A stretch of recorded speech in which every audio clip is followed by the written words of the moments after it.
Important update about YouTube playlists. Hey everyone. We've received many messages asking why our YouTube playlists aren't showing up. Do we create YouTube playlists? Yes, we absolutely do. So why can't you see them? Honestly, we're not sure. We've been in contact with YouTube support for several months now, but we still haven't received a clear answer or solution. After much discussion, our team has decided to take matters into our own hands. We believe the issue might be related to the number of playlists we've created on a single channel, possibly too many. Our solution? We're launching 2 additional YouTube channels, giving us a total of 3.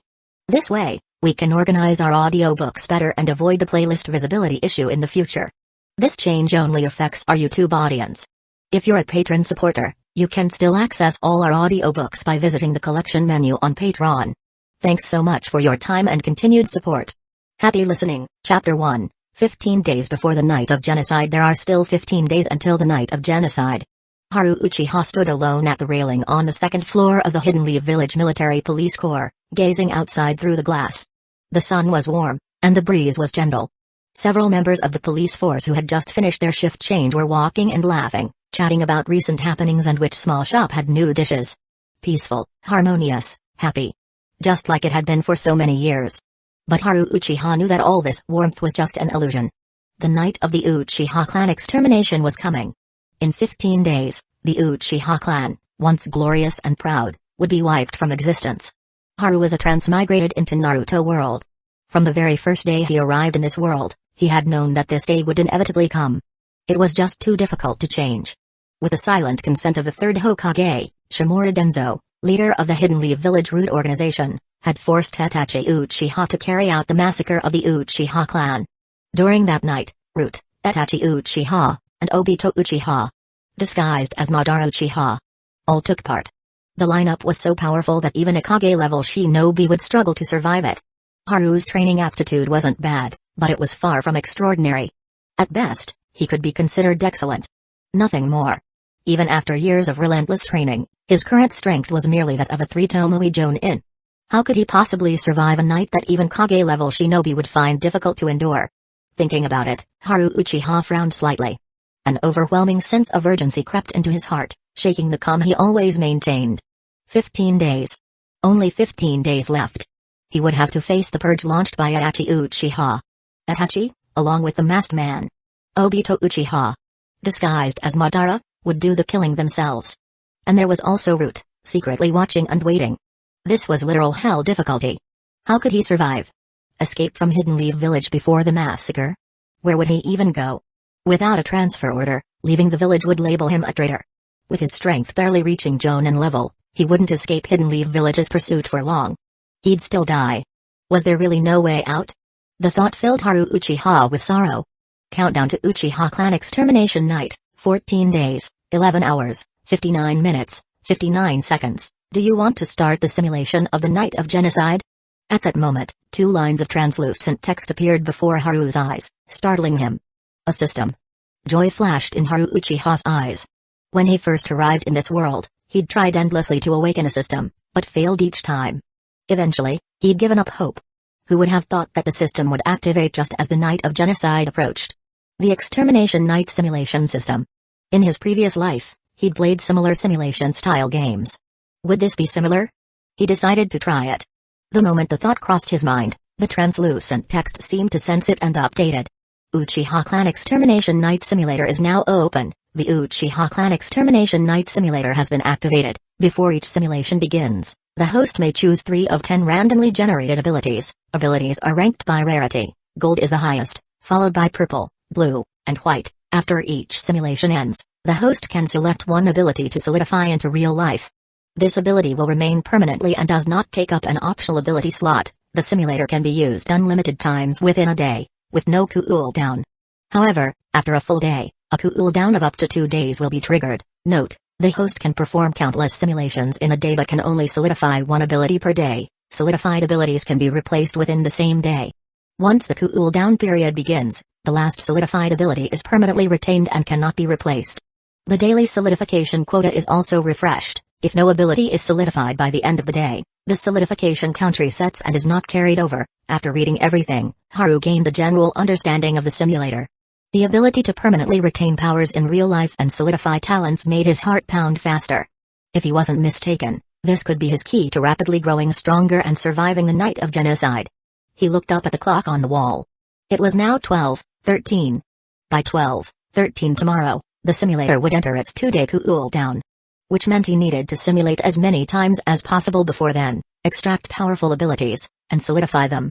There were less than 15 days left until the Uchiha clan's extermination. He couldn't afford to waste a single opportunity to grow stronger. Only then could he have a chance at surviving. Haru Uchiha took a deep breath and muttered silently. System, start simulation. The Uchiha clan extermination night simulation begins. Currently available abilities: Chakra plus 500, Eye Power plus 100, Fire Style Master, One-Handed Seal. Please select 3 of the above abilities to simulate, just like the character selection screen in the games of his past life. Haru was not unfamiliar with this. He began browsing the list carefully. Chakra plus 500, White ability, slightly increases maximum chakra reserve. Eye Power plus 100, Blue ability, enhances ocular power and sharpens perception. Fire Style Master, Blue ability, significantly enhances power when using fire style techniques. One-Handed Seal, Blue ability, allows ninjutsu to be cast using only one hand.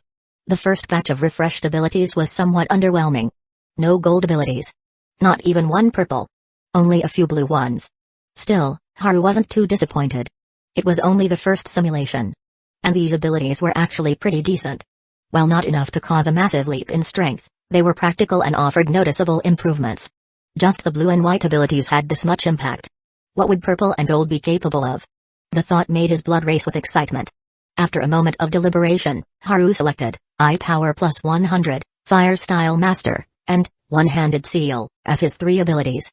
Selection complete. Simulation begins. Chapter 2, Start Simulation. As the simulation began, the next moment, Haru Uchiha's eyes and surroundings changed. He appeared in his own room, and it was pitch black outside. It was quiet, without a single sound. Only the whirring of the wind was particularly clear. Is this the night of the Uchiha clan extermination? Haru Uchiha murmured.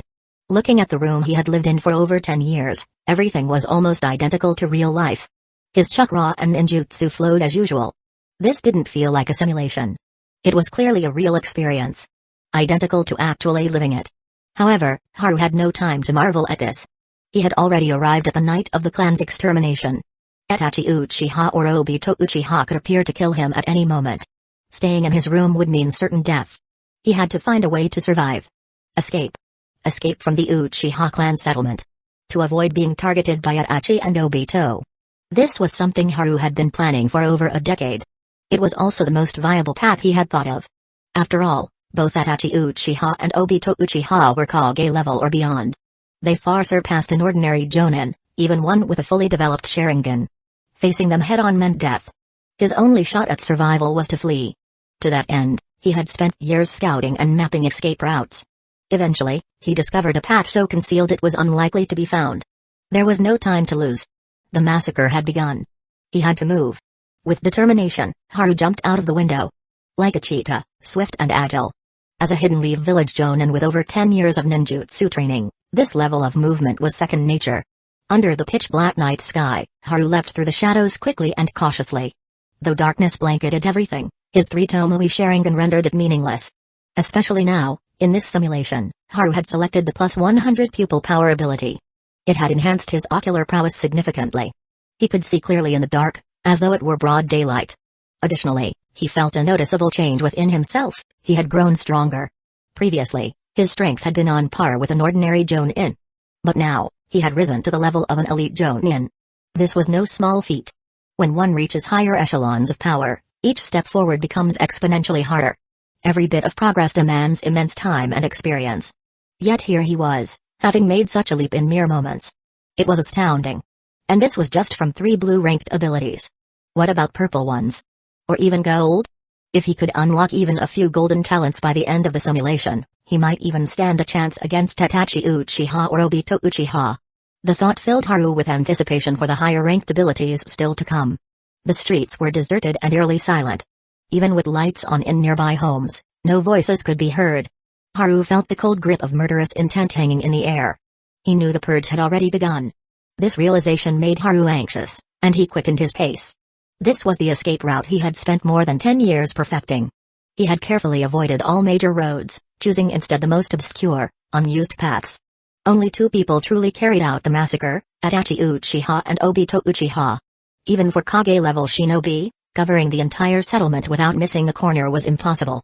Moreover, most people were still unaware of the coming massacre and remained home as usual. How could Itachi or Obito possibly know someone had foreseen this and prepared accordingly for over a decade? With a meticulous plan, escaping under their noses wasn't out of the question. As for Denzo's root organization, they were lurking in the shadows, observing and ensuring Itachi didn't falter or allow anyone to escape. However, this was still the Uchiha district. No matter how well root agents knew the area, they couldn't compare to Haru, who had lived here his entire life and studied escape routes relentlessly. Having chosen this route, Haru was confident he wouldn't be detected. Along the way, he remained vigilant and precise. This composure was a product of years of training. No matter how dire the situation, Haru could remain perfectly calm. Pressure never broke his focus. It only honed it further. After about 10 minutes, Haru successfully escaped the district. He looked back at the unusually quiet Uchiha compound and exhaled deeply. The journey had seemed uneventful, but danger lurked behind every step. Now that he was beyond its borders, he should be safe. Probably. Right? Haru suddenly turned his head. His eyes flared blood red. 3 Tomoe spun with deadly precision. Sharingan, activated. 3 kunai, filled with murderous intent, shot toward him. Shrouded by the night, they made no sound, left no trace. But under the gaze of his Sharingan, they were crystal clear. Haru flipped into the air, evading with ease. Bang! Bang! Bang! The kunai embedded themselves into the tree trunk where Haru had stood seconds earlier. Unfazed, Haru swiftly formed hand seals. His fingers moved at lightning speed. Even as he dodged, he had already pinpointed the location of the hidden attacker. The moment he landed, he unleashed a jutsu. Fire style, Great Fireball. A massive blaze erupted from Haru's mouth. The fireball surged forward, scorching the air and tearing through the darkness. Fire style, Great Fireball. The foundational fire style ninjutsu of the Uchiha clan. Though basic, it remained immensely powerful. Now, in Haru's hands, it manifested extraordinary force. The flames forced 3 figures out of hiding. They appeared before Haru, their forms illuminated by the firelight. They wore standard Hidden Leaf Village shinobi gear. But their eerie masks betrayed their allegiance. Root. Chapter 3, Root, aren't you just an ordinary Jonin? Damn it. Isn't his guy just an ordinary Jonin with 3 Tomoe Sharingan? Had he been hiding his strength all along? The 3 ninjas from the Root organization couldn't hide their shock. As a group even more secretive than Hidden Leaf Villages and Boo, Root's influence across the village was far beyond what most could imagine. Before the Uchiha massacre, they had already gathered precise intelligence and evaluations on every member of the Uchiha clan. Haru Uchiha was, of course, included. An ordinary Jonin with a fully matured Sharingan. Because of his bloodline, his combat ability was naturally stronger than a typical Jonin. But now, Haru Uchiha's display of pupil prowess, combat adaptability, and ninjutsu strength clearly placed him in the elite Jonin tier. Not to mention his ability to form hand seals with only one hand. Even within the entire village, how many shinobi could manage that? So what? If the 3 of us attack together, what could possibly go wrong? One of the Root operatives spoke coldly. In the next instant, all 3 launched their jutsu simultaneously. Fire style, Dragon Fire technique. Earth style, Earth Dragon Bullet. Water style, Water Wave technique. 3 elemental techniques, surging toward Haru Uchiha. To be selected by Denzo and inducted into Root, their skills were naturally formidable. Even if they were only using basic techniques, no elite Jonin could take them lightly. Fire style, Phoenix Fire technique. Flames spewed from Haru's mouth, lighting up the area as they scattered like fiery comets. The scorching chakra missiles blazed forward, intercepting the incoming attacks and forcing the 3 Root operatives to leap away and dodge the flaming barrage. The destructive force was staggering.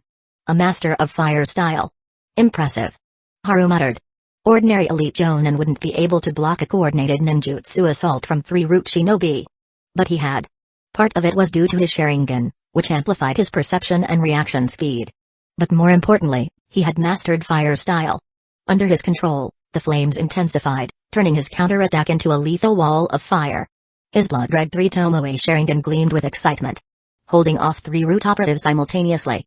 And even gaining the upper hand. Was something he had never thought possible before. Then, without warning, his expression darkened. His senses picked up new signals. Footsteps. Dozens of them.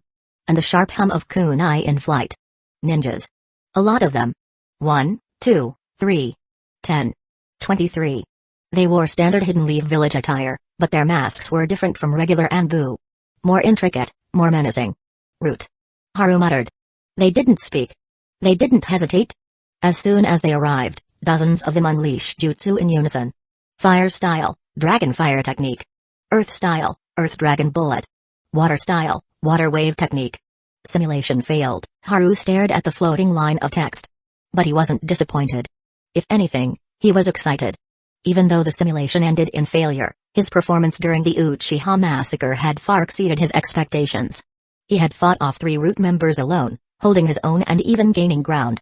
If the chaos hadn't drawn the attention of surrounding root operatives, he might have actually won that 1-on-3. More importantly, this was only his first simulation. His potential was far from fully tapped. He had only unlocked a few basic abilities. With continued simulation, stronger talents would surely come. That thought filled Haru with determination. But it also showed him the enemy's terrifying strength. He had prepared for more than a decade to survive the Uchiha massacre. His timing, his escape routes. All meticulously planned. And yet, he had still been found. Yes, there were many paths out of the Uchiha district.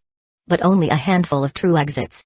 As long as Root guarded those exits, they had the whole area under control.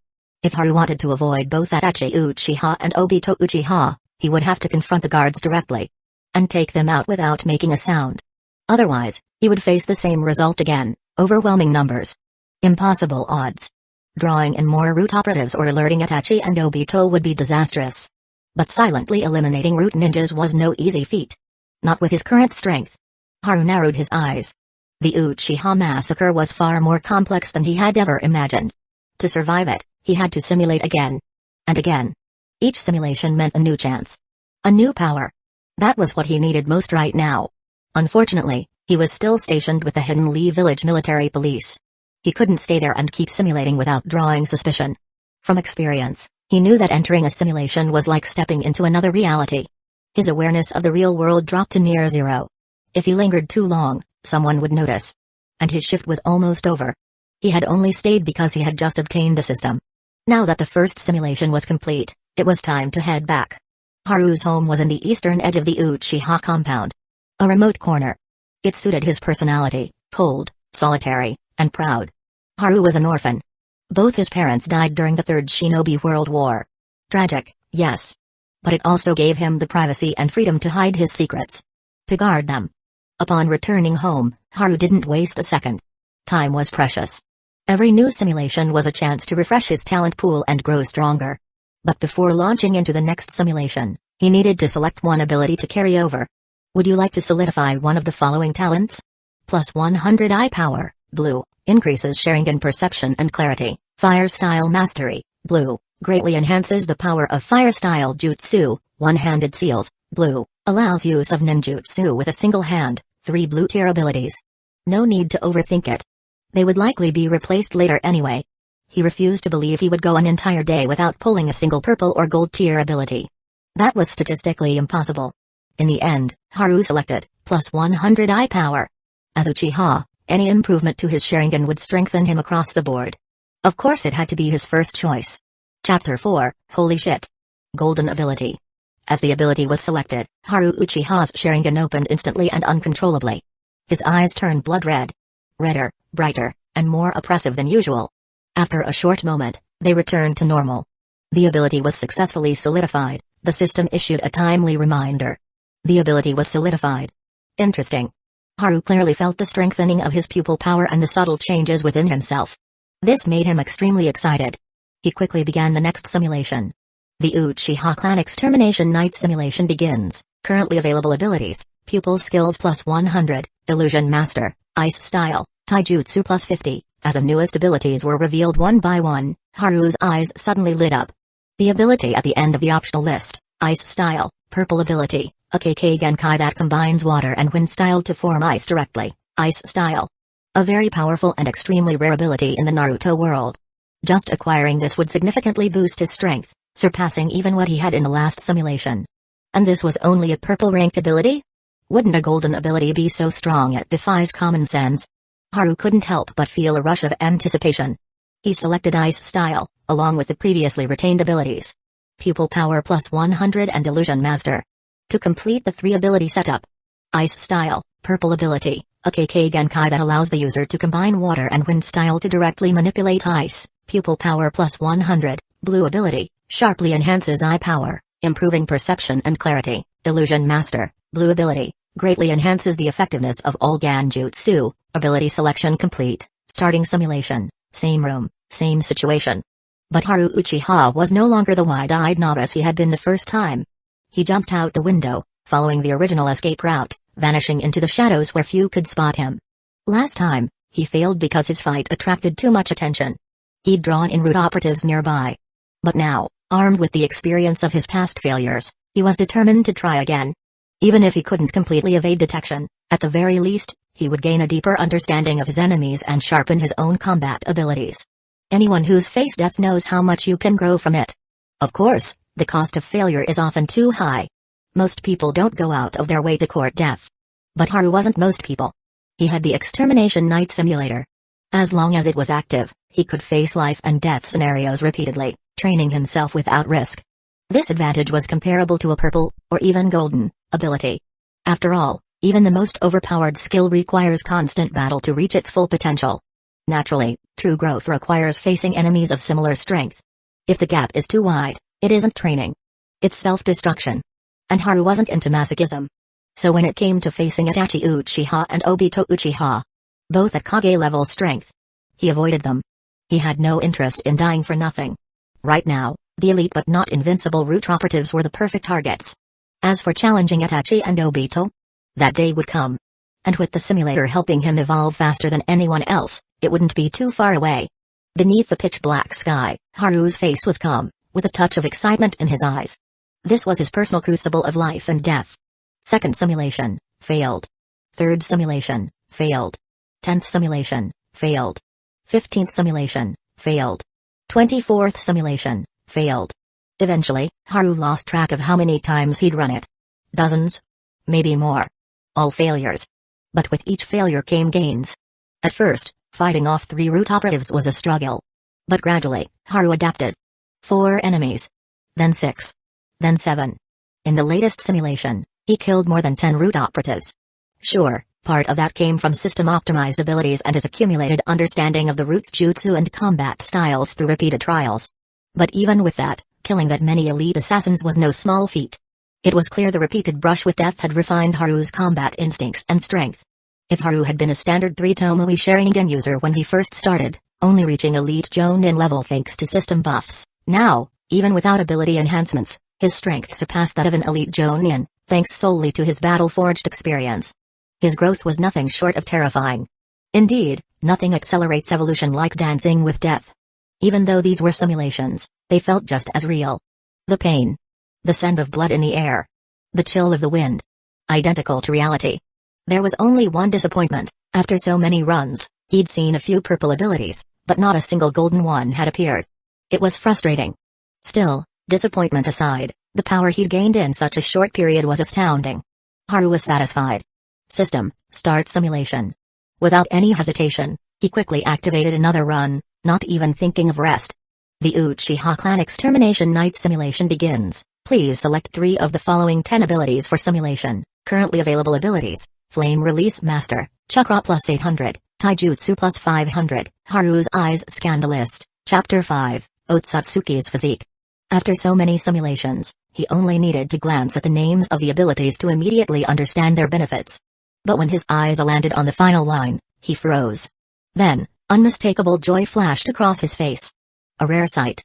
Haru Uchiha, who was always calm and composed, barely showing anger or emotion, now displayed a clear fluctuation of feeling. All because of that last line. Gold.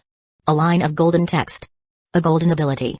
Otsutsuki Physique, golden ability, possesses extremely strong regenerative powers, bordering on immortality when reaching the extreme state. Can absorb ninjutsu. Chakra reserves are nearly limitless, also known as the Sage Body. This was undoubtedly the body of a god. With the Otsutsuki Physique present, no other body came close. Nothing could compare. The Otsutsuki physique was the origin of all extraordinary traits like regeneration and immortality. Even the remarkable vitality of the Senju and Uzumaki clans were but diluted versions of this divine form. Its strength was unfathomable. To obtain such an overwhelming ability made Haru's usually composed heart tremble with anticipation. But he didn't lose control. Having the Otsutsuki physique didn't mean invincibility. It didn't mean he couldn't be killed. There was one phrase in the system's description that Haru paid special attention to, when reaching the extreme state. He had just obtained the Otsutsuki physique. There was no way he could already be in its perfected form. That's why the qualifier existed. A path must be walked step by step. A meal must be eaten one bite at a time. There is no such thing as overnight success. Just like the Sharingan of the Uchiha. It doesn't become the eternal Mangekyo Sharingan as soon as it's awakened. Everything has a process. The Otsutsuki physique was powerful. So powerful that it almost made him want to curse in disbelief. But it came with prerequisites. He himself had to be strong enough to unleash its full potential. Suppressing the excitement in his heart, Haru first chose the Otsutsuki physique. Then, he randomly selected 2 other abilities and prepared to start a new simulation. He couldn't wait to test just how much this divine body would enhance him. But just as he was about to begin, the system issued a prompt, 10 minutes remaining before the system enters cool down. If the host is in a simulation, it will be forcibly terminated. Reminder, would you like to finalize the selected ability? In 1 minute, the system will enter cool down, and selected abilities will be locked. System, immediately finalize ability, Otsutsuki physique. Seeing the warning, Haru responded without hesitation. He'd become so absorbed in the simulations that he lost track of time.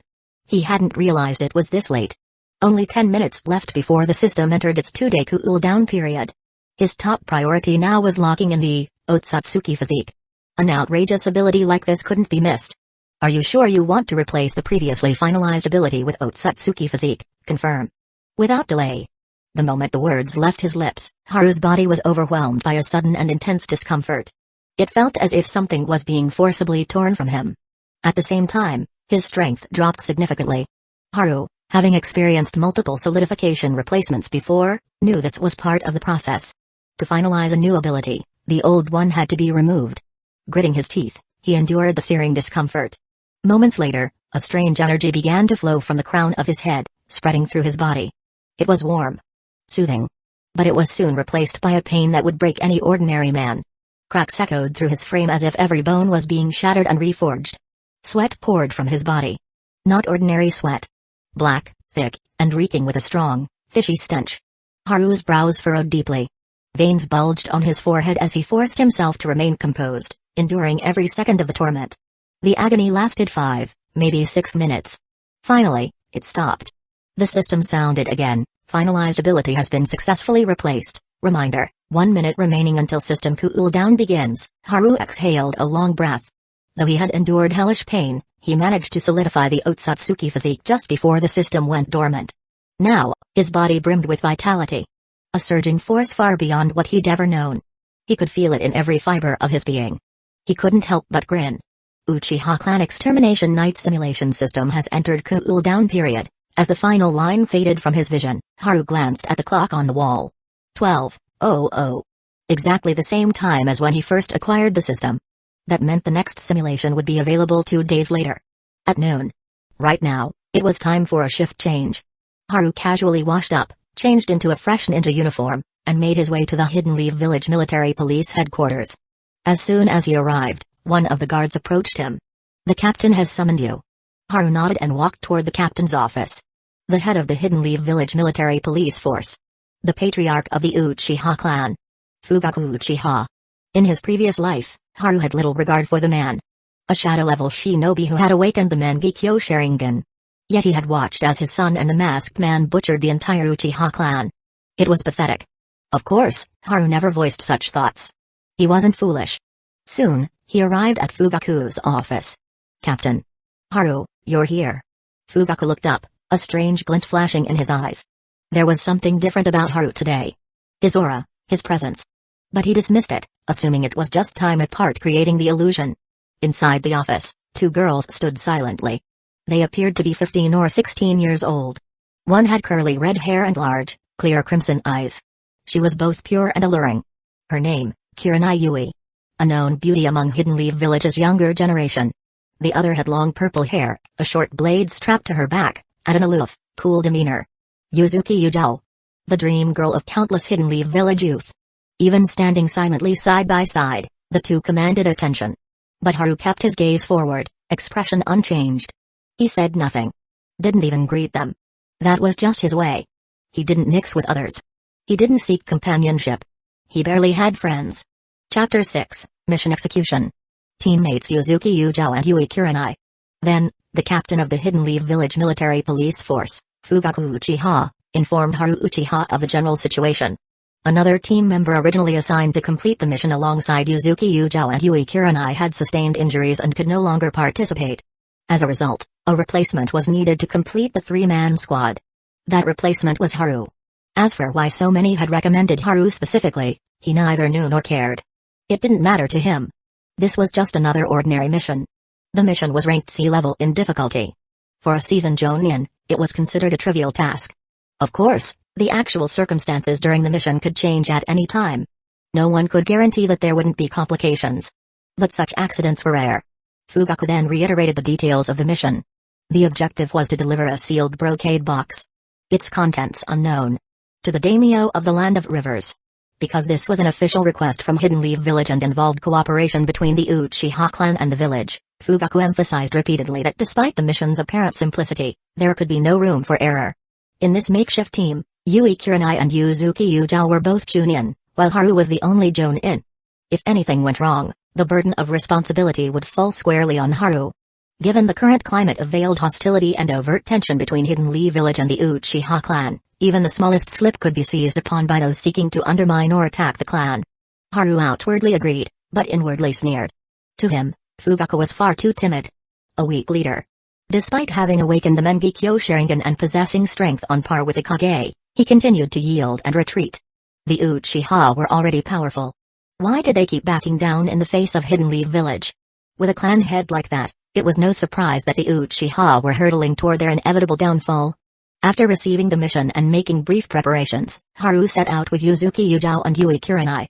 However, not long after their departure, a figure emerged silently from the shadows, watching the trio's retreating backs. He wore a black cloak, a katana strapped to his waist. His face was hidden behind an orange spiral pattern mask, leaving only one eye visible. That eye gleamed faintly with an eerie red light. Within the glow, three tomoe spun together, forming a curved blade-like shape. Mengekyo Sharingan. The Land of Rivers bordered the Land of Fire. They weren't far apart. At the speed the trio traveled, it would typically take just over a day to complete a round trip. It wouldn't interfere with Haru's nighttime simulation of the Uchiha massacre. Still, for added security, Haru pushed their pace. Despite being flanked by two renowned beauties, Yui Kurenai and Yuzuki Yujao, he paid them no attention. He treated them as if they were no different from the trees they passed. This attitude surprised both women. Haru was unlike any shinobi they had met before. Serious, composed, mature, and distant. And, undeniably, devastatingly handsome. Short black hair. Eyes like ink. Striking features so finely sculpted they seemed artificial. He stood taller than most, with an almost regal bearing and an aura of profound mystery. Just looking at him could make someone's heart race. It was just too bad he was so cold. He rarely interacted with others and kept everyone at a deliberate distance. Though they had known of him since their days at the Ninja Academy, there had never been any real connection. Yui Kurenai and Yuzuki Yujao had always thought of Haru as a flawless but aloof enigma. A man impossible to approach. So during the journey, the three barely exchanged words. Haru led from the front. Yujao in the middle. Kurenai brought up the rear. Their pace never slowed. They kept moving. And moving. And moving. Hours passed. Then, Haru noticed that Yujao and Kurenai were lagging behind. The gap between them was steadily increasing. He glanced back. Sure enough, both women were panting lightly, beads of sweat forming on their foreheads. They were clearly exhausted, though still pressing on through sheer willpower. Haru suddenly understood. He was a Jonin. And after his simulated life and death battle the previous night, along with the Otsutsuki bloodline he'd absorbed, his strength had surged beyond standard Jonin level. He hadn't yet reached Kage level, but he was unquestionably above elite Jonin. In contrast, Kurenai and Yujao were standard Chunin.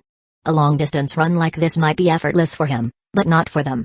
They must have been tired long ago but refused to admit it out of pride. Haru looked at the road ahead. There was still a long way to go. At least half a day more. Kurenai and Yuzhou wouldn't be able to last that long.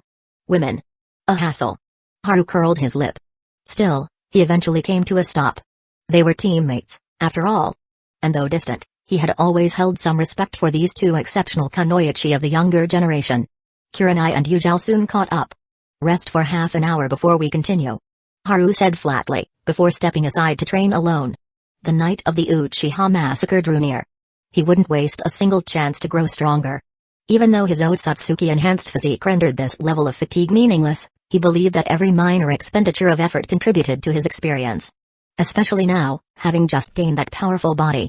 There was still so much he needed to explore, adapt to, and master. Kurenai and Yuzhou each found a spot and sat down to rest. They had been dying to stop and catch their breath. Glancing at Haru as he silently trained, both women gave subtle nods. Yuzuki Yuzhou spoke up, her tone thoughtful. Among our generation of shinobi, Kakashi Hatake is undoubtedly the most gifted. He became a jonin at 12 and made a name for himself in the Third Great Ninja War. Just mentioning his name commands respect. Even though he's only a few years older than us, we can't even come close to his level. After him, Might Guy and Asuma are also very talented and promising. But Haru Uchiha? He's different. His current strength isn't inferior to any of them. In fact, I think he's surpassed what we can even comprehend. Kurenai nodded slowly, eyes still on Haru's figure as he trained in silence. There was something about him. Something deep and impenetrable.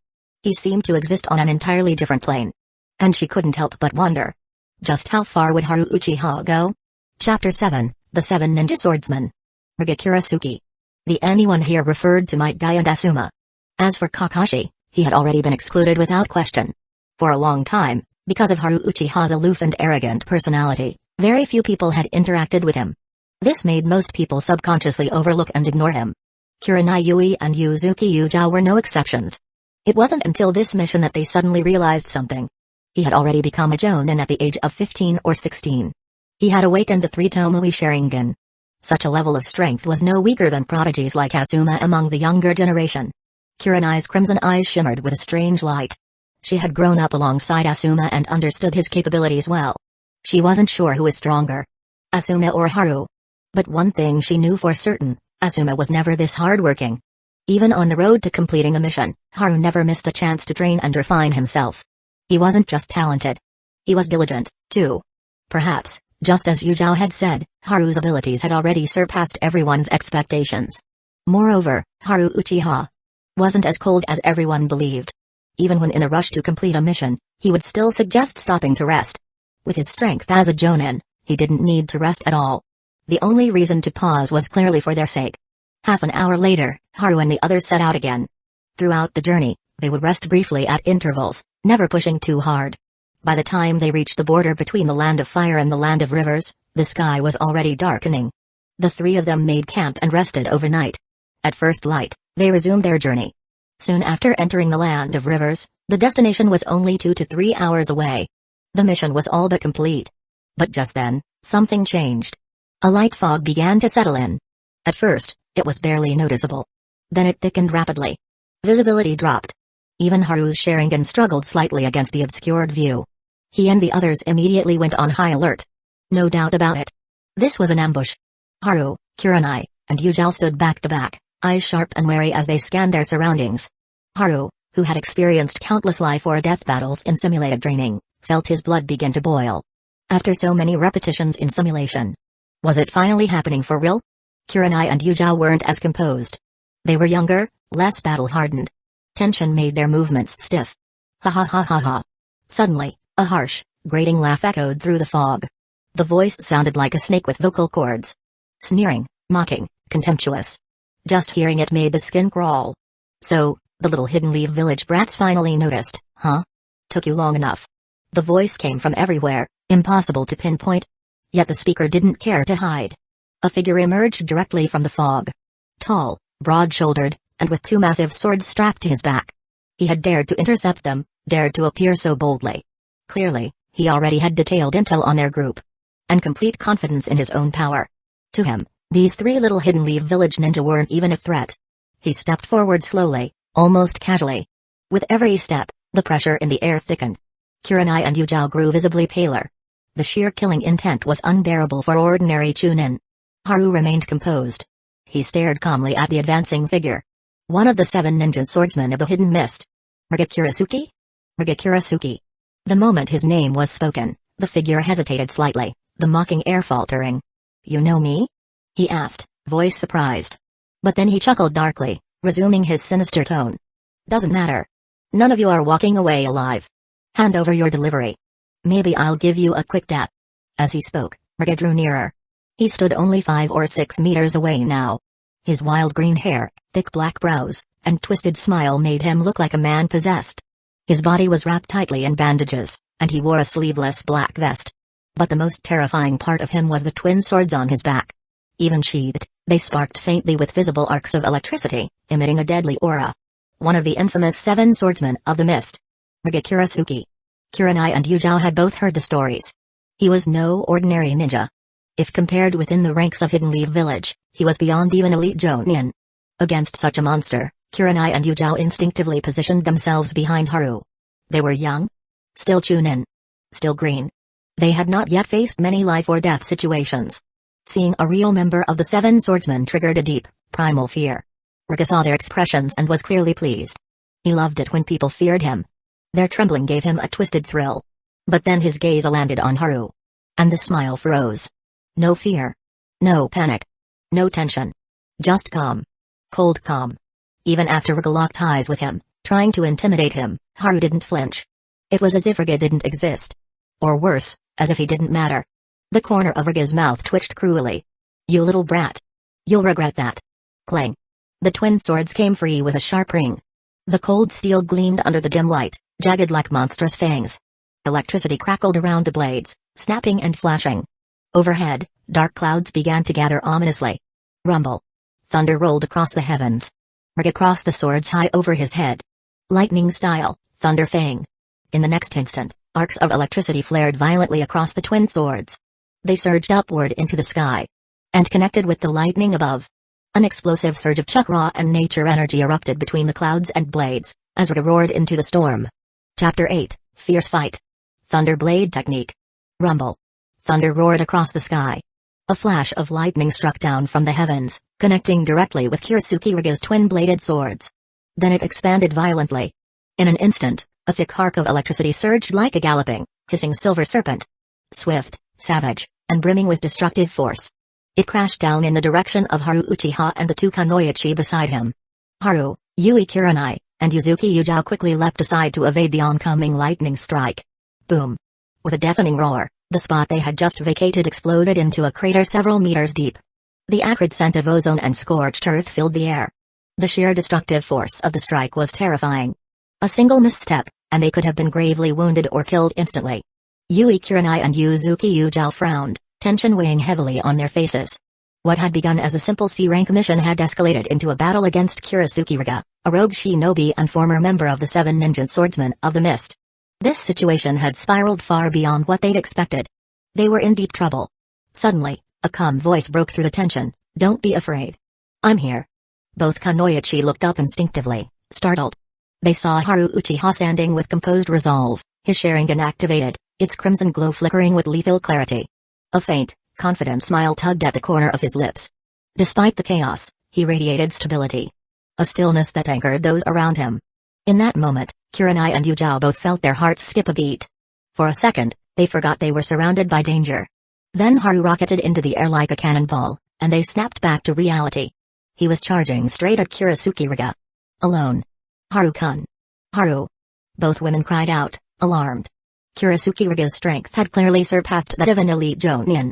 Even the 3 of them working together would have little chance. Yet Haru was confronting him solo. Ignoring their cries, Haru closed the distance to Riga with calm, deliberate steps. Riga narrowed his eyes at the seemingly reckless Jonin.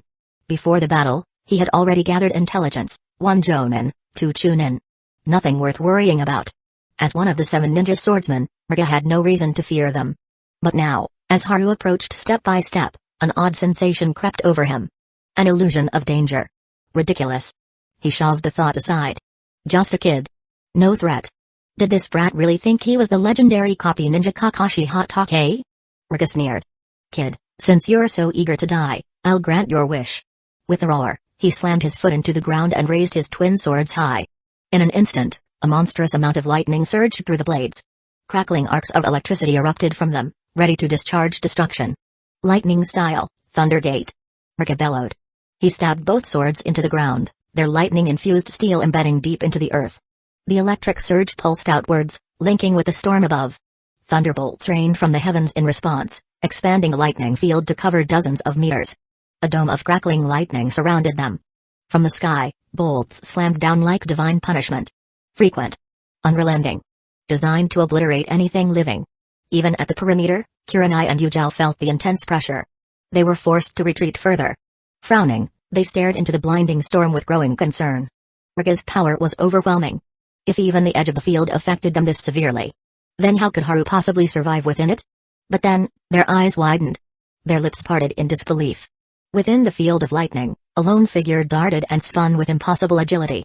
Despite the oppressive storm of lightning, Haru weaved through the gaps in the strikes. The sky fell with bolts like an ocean of death, but Haru glided between them like a leaf in the current. Graceful, yet unshakable. His movements were mesmerizing. Even Might Guy, the taijutsu master, might not match such speed and control.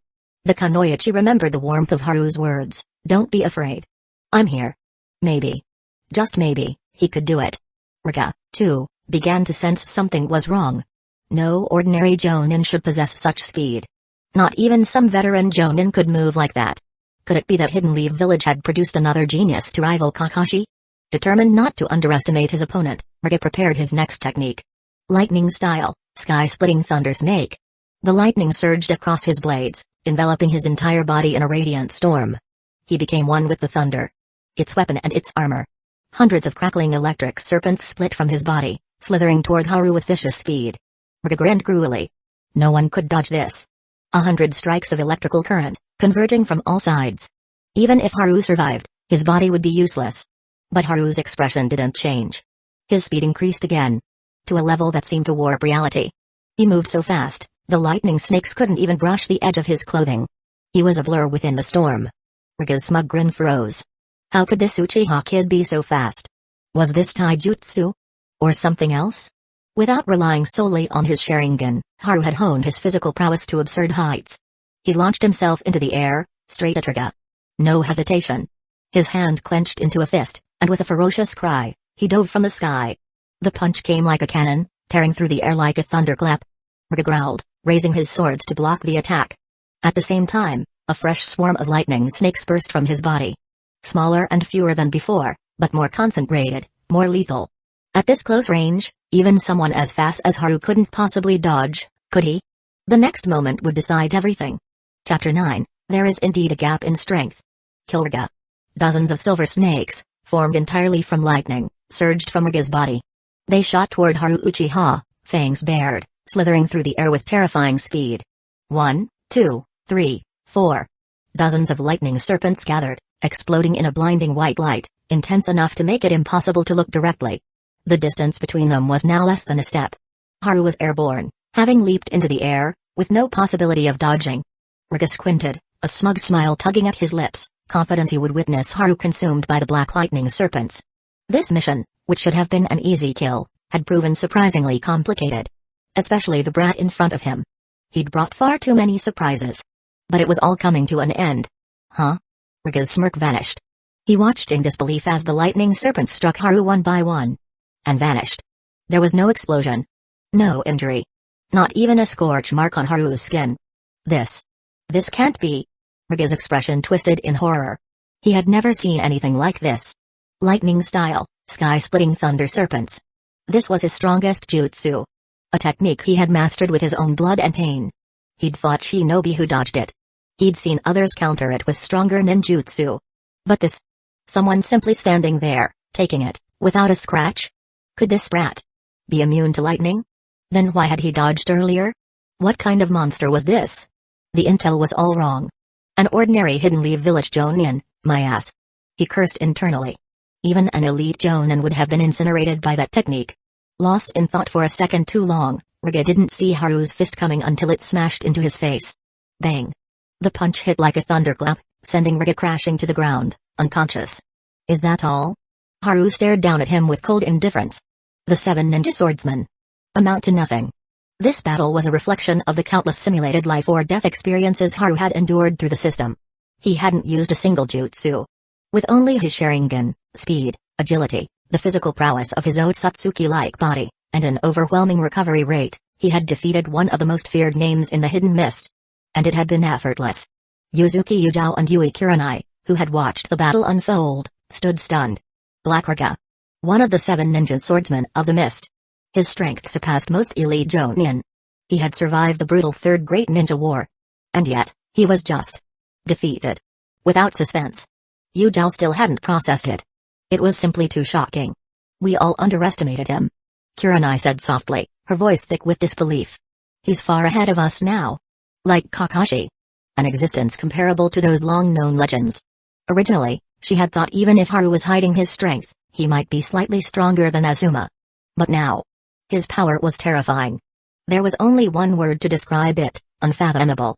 PFFT. Raga coughed blood, forcing himself upright despite the searing pain. His body trembled with shame and rage. To be defeated by a child. Unforgivable.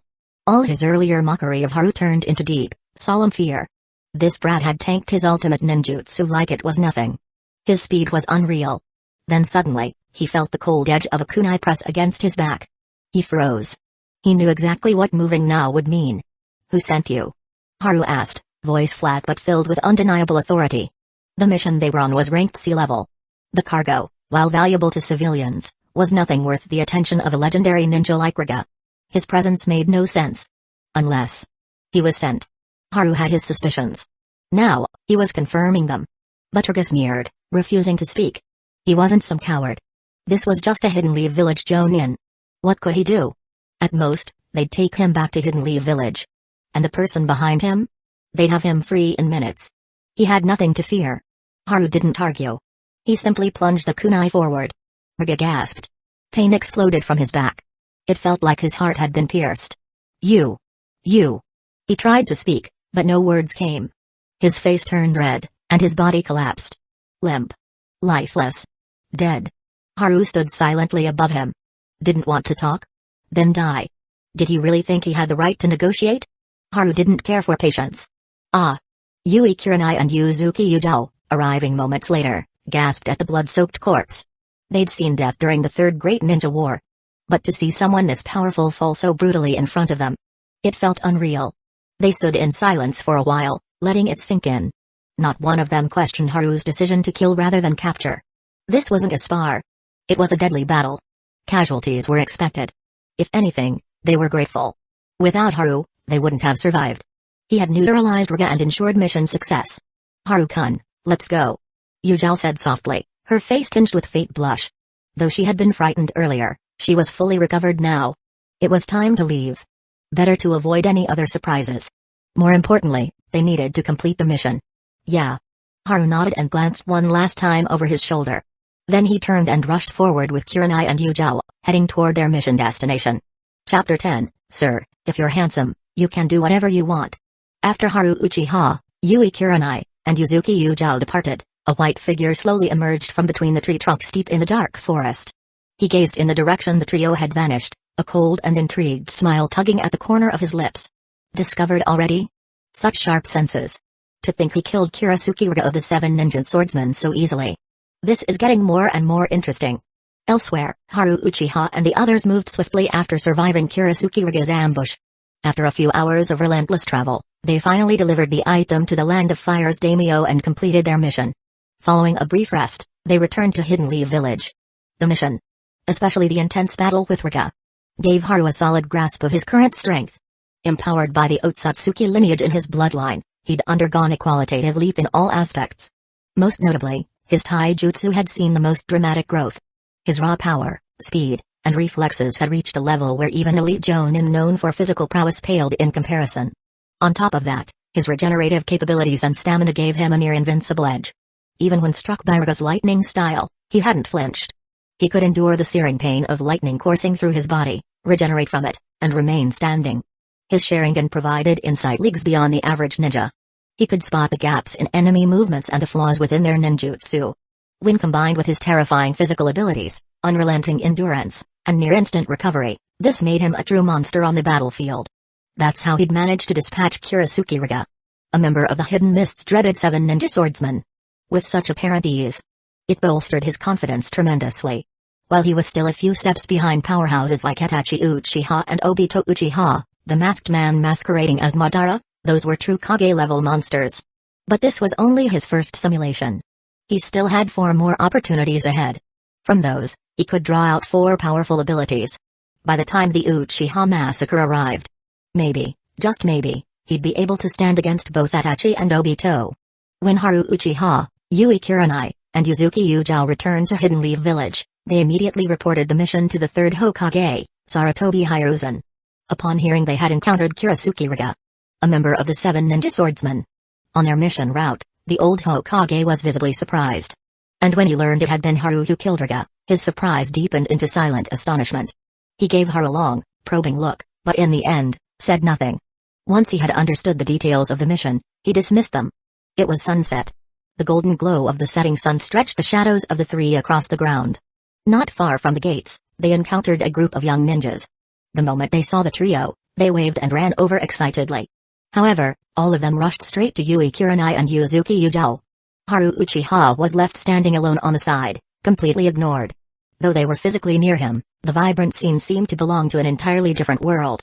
Haru simply shook his head and turned to walk toward the heart of the village.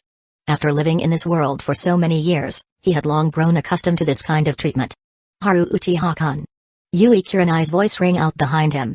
He paused and turned slightly. The last rays of sunlight spilled across his figure, lighting up his face like molten gold. His face, flawless, sculpted, otherworldly, seemed momentarily divine under the glow.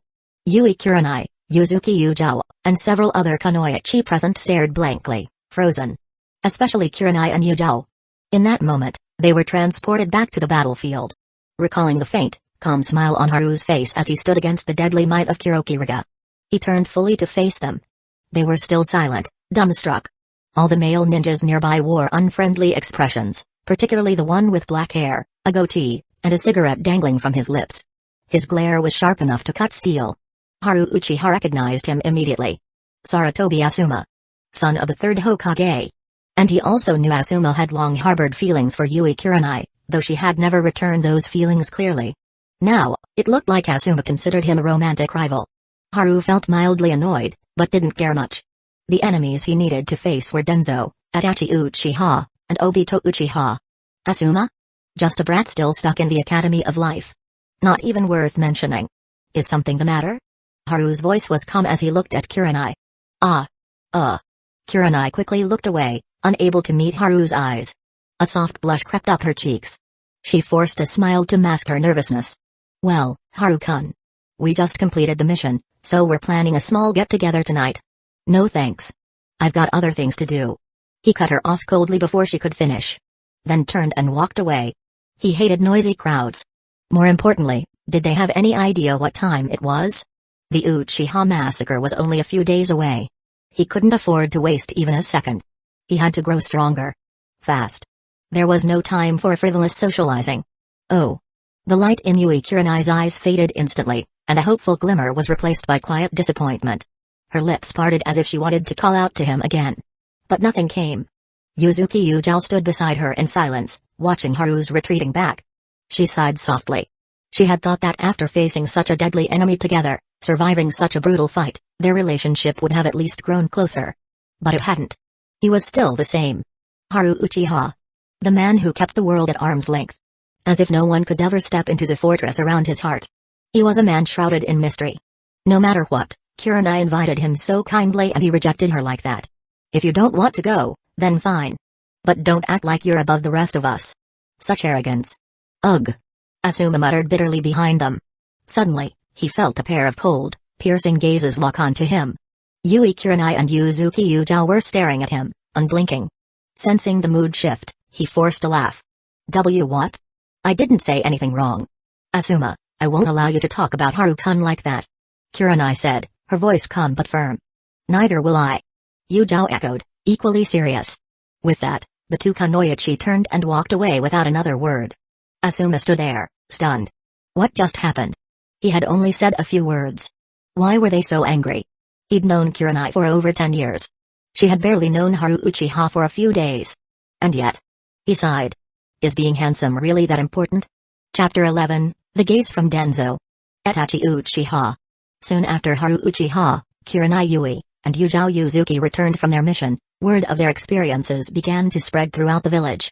In particular, the battle between Haru and Kurasuke Riga, one of the 7 ninja swordsmen of the mist, drew widespread attention and astonishment. After all, while most villagers already knew Haru Uchiha wasn't weak, no one had imagined him to be this strong. Defeating Kurasuke Riga in a head-on confrontation? That was something no one expected. Within the younger generation of Hidden Leaf Village, aside from prodigies like Itachi Uchiha and Kakashi Hatake, few had ever been considered freakishly talented. Now, there was Haru, a rising monster. News of the event spread rapidly, and in no time, Haru Uchiha's name became the center of attention in Hidden Leaf Village.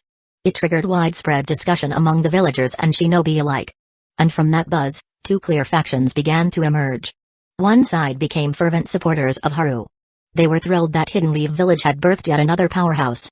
Someone with the skill and discipline to potentially stand beside, or even rival, Itachi and Kakashi. Notably, this group consisted largely of Kunoichi and civilian girls. Haru Uchiha's cool demeanor, his mysterious aura, his preference for solitude, and of course, his strikingly handsome face. All of it only served to fuel his growing popularity with the opposite sex. The other faction, however, was far more skeptical. They didn't doubt that Haru had fought and killed Riga. That had been witnessed by both Kurenai and Yujao, and their reputations left no room for doubt. What they questioned was Riga's strength. Some speculated that Riga simply wasn't as powerful as rumors claimed. If he could fall to Haru, then surely others could have taken him down, too. If only they'd been given the chance. This faction's voices were loudest among shinobi like Saratobi Azuma and Gekko Hayate. Both sides held firm in their beliefs, and neither could convince the other. Meanwhile, the eye of the storm, Haru Uchiha, was entirely unaware of the village-wide uproar surrounding him. After completing his mission, he went straight to report to Fugaku Uchiha, the clan head. As always, he was granted 2 days leave for rest and recovery. Of course, Haru wouldn't waste that kind of time. With the simulation system on cooldown, he focused entirely on refining his ninjutsu and taijutsu, pushing himself further with relentless dedication. What the rest of the village thought of him didn't matter. Not even slightly. But Haru's indifference didn't mean others weren't paying attention. Far from it. At that very moment, deep within the hidden corridors of Root, a covert division of Hidden Leaf Villages and Buu, Denzo Shimura sat in silence, absorbing the information. Did Haru Uchiha truly kill Kurasuke Riga of the 7 ninja swordsmen? Denzo asked, voice low and cold. His face was mostly obscured by the white bandages wrapped tightly around his head. His left eye was hidden, and the only visible one radiated hostility and suspicion. Standing before him was a young boy of around 13, face calm and emotionless. He had delicate features and long black hair tied back in a loose tail. Pale skin, dark eyes. 2 faint tear troughs marked his otherwise flawless face. Itachi Uchiha. Yes. Riga was indeed killed. Itachi answered plainly. His voice was even. Neither fast nor slow, neither emotional nor robotic. He spoke with the calm certainty of someone who saw only facts. Denzo narrowed his lone visible eye. He was well aware of Riga's level. Though not quite Kage class, Riga was significantly more powerful than a typical elite Jonin. And yet, he had fallen. Defeated and killed by someone Hidden Leaf Village had previously regarded as an ordinary Jonin. That alone spoke volumes about Haru Uchiha's true capabilities. If Haru belonged to any other clan, Denzo would be planning how best to recruit him. To nurture such potential would be a strategic advantage for the entire village. After all, to kill a member of the 7 swordsmen at just 15 or 16? That level of talent placed him just a step behind even Itachi or Kakashi Hatake. But of course, he was Uchiha. A pity. What do you think of Haru Uchiha? Denzo asked, studying Itachi carefully. I've had little personal interaction with him. Itachi replied. All I know is that during our academy days, he was considered a prodigy. On par with senior Kakashi Hatake. But over time, he faded from the spotlight. He became reserved, a loner. Never formed bonds, never made friends. Itachi spoke from memory, but carefully omitted a few things. He didn't mention that both Fugaku and Shizue held Haru in high regard. Nor did he mention the times he had quietly observed Haru and noted the striking contrast between his quiet demeanor and his sharp mind. Because what made Haru dangerous wasn't just his strength. It was his mind. His foresight, his discipline, his ability to disappear into obscurity. And still survive. Denzo, of course, knew most of this. He, too, recalled that Haru had once been the talk of the academy. A genius not because of sheer talent, but because of how he applied himself. What no one realized was that Haru had the mind of an adult all along. He was a time traveler, though his body was young, his will and wisdom were not. He had known from the beginning about the future, the coup, the massacre. And so, he'd poured everything into training. Into surpassing his limits through sheer force of will. He didn't rely on natural talent. He built himself through suffering. As time passed, his supposed mediocrity was simply him hiding in plain sight. He allowed the world to forget his name. Only now, against a real threat like Raga, had he been forced to reveal himself. Denzo leaned back, lost in thought. Was this what Haru had planned all along? To hide. To wait. To grow in silence. If so, then Haru Uchiha wasn't just strong. He was dangerous. Denzo narrowed his eye again and turned toward Itachi. Itachi, how does Haru Uchiha compare to you? If the day comes. Can you kill him? Yes. Itachi answered without a moment's hesitation. His voice was calm. Unshakable. Denzo's thin lips curved into something that might have resembled a smile. If it weren't so devoid of warmth. Good. He stepped forward and placed a hand on Itachi's shoulder. The gesture was light, but there was weight behind his words. Remember. You can only choose one, Uchiha or Hidden Leaf Village. Either you stand with your clan, rebel, and die with them. Or you stand with us. And save your brother's life, by helping us cleanse the village before the revolt begins. You've already made your decision. Don't disappoint me now. Itachi's eyes flickered. Pain and conflict dancing briefly across his face. But he said nothing. He turned and walked away, swallowed by the shadows of Root's cold halls. Chapter 12, The Second Simulation. Masked Man. Elsewhere, in a shadowy corner, a masked man was conversing with a pale, humanoid figure about nearly the same topic. Haru Uchiha is a formidable one.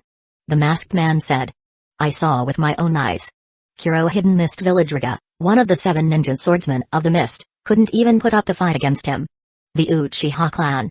Truly a den of hidden monsters and sleeping giants. He. Despite his words, the white figure's tone remained relaxed, clearly unconcerned. The masked man stood with one hand behind his back, his gaze fixed on the distance. His mask concealed any expression, but his demeanor made it clear. He wasn't taking the situation seriously at all. Kurisuke Raga? To most, he was a terrifying, high-ranking shinobi. To the masked man, he was nothing. Still, he didn't act carelessly. Out of caution. And to avoid any disruption to his grand plan. He had thoroughly investigated Haru Uchiha. A young elite with a fully matured 3 Tomoe Sharingan. But it was just a 3 Tomoe. No matter how impressive Haru's taijutsu and battlefield adaptability were, the masked man didn't consider him a real threat. Have you confirmed what's being transported to the Land of Lightning? He asked in a low, gravelly voice after a pause. It's confirmed. Just a shipment of gold, silver, and gemstones. Nothing else. Replied the white figure. Very well. The masked man gave a small nod. He had overanalyzed the situation. He suspected the Uchiha had uncovered something and were calling for aid, or perhaps planning a move of their own. That's why he had commanded the controlled Mizukage to dispatch Kurisuke Raga to intercept them. But it had turned out to be a routine delivery mission. Intensify surveillance. The masked man ordered, his voice colder now. The day is drawing near. We can't afford even a single mistake. No problem. The pale figure nodded, then hesitated slightly. Still, Haru Uchiha is unusual. I think he might have sensed me. Huh? A glint of surprise flickered behind the masked man's eye. Sensed you? I'm not completely certain. It's just a feeling. The figure replied. I'll make alternate arrangements. The masked man's brief shock vanished as quickly as it came. His voice returned to its calm, confident tone, as though everything was still within his control. Yes. Without another word, the white figure began to slowly sink into the ground. At the same time, dozens of thin, root-like tendrils rose up, encircling his head and torso before pulling him completely beneath the earth. Silence returned. Fire style, Great Fireball. Fire style, Phoenix Flower Jutsu. Fire style, Dragon Flame Bomb. Under the warm glow of morning light, in a wide, empty field, Haru Uchiha was relentlessly training his fire-style ninjutsu. His sweat-soaked hair clung to his forehead, his clothes damp from effort. But he paid no mind. His focus was absolute. Eyes sharp, chakra surging, movements precise. As the sun climbed higher in the sky, he finally stopped, exhaling a steady breath before turning and heading home. Only 2 days had passed since the last simulation. The cool-down period of the Uchiha clan extermination night simulation system was nearly over. Soon, he'd be able to begin another simulation. A chance to gain new skills, solidify his abilities, and face deadly combat scenarios that would force real growth. Compared to repetitive real-world training, the simulations were exponentially more effective. In life-or-death battles, his strength grew at an entirely different pace. This was not an opportunity he could afford to waste. Luckily, he'd just completed a mission and, by standard protocol, had 2 days of rest. That gave him a full day. More than enough time for another run through the simulation.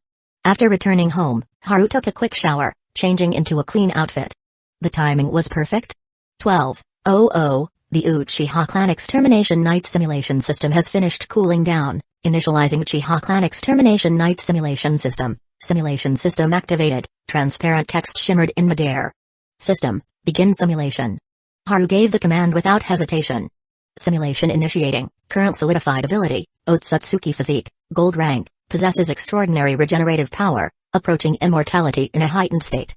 Capable of absorbing ninjutsu and holds near-limitless chakra reserves, also referred to as the immortal body. Available abilities to select: taijutsu plus 100, lightning style mastery, chakra plus 1000, shuriken mastery. 10 total abilities appeared before him.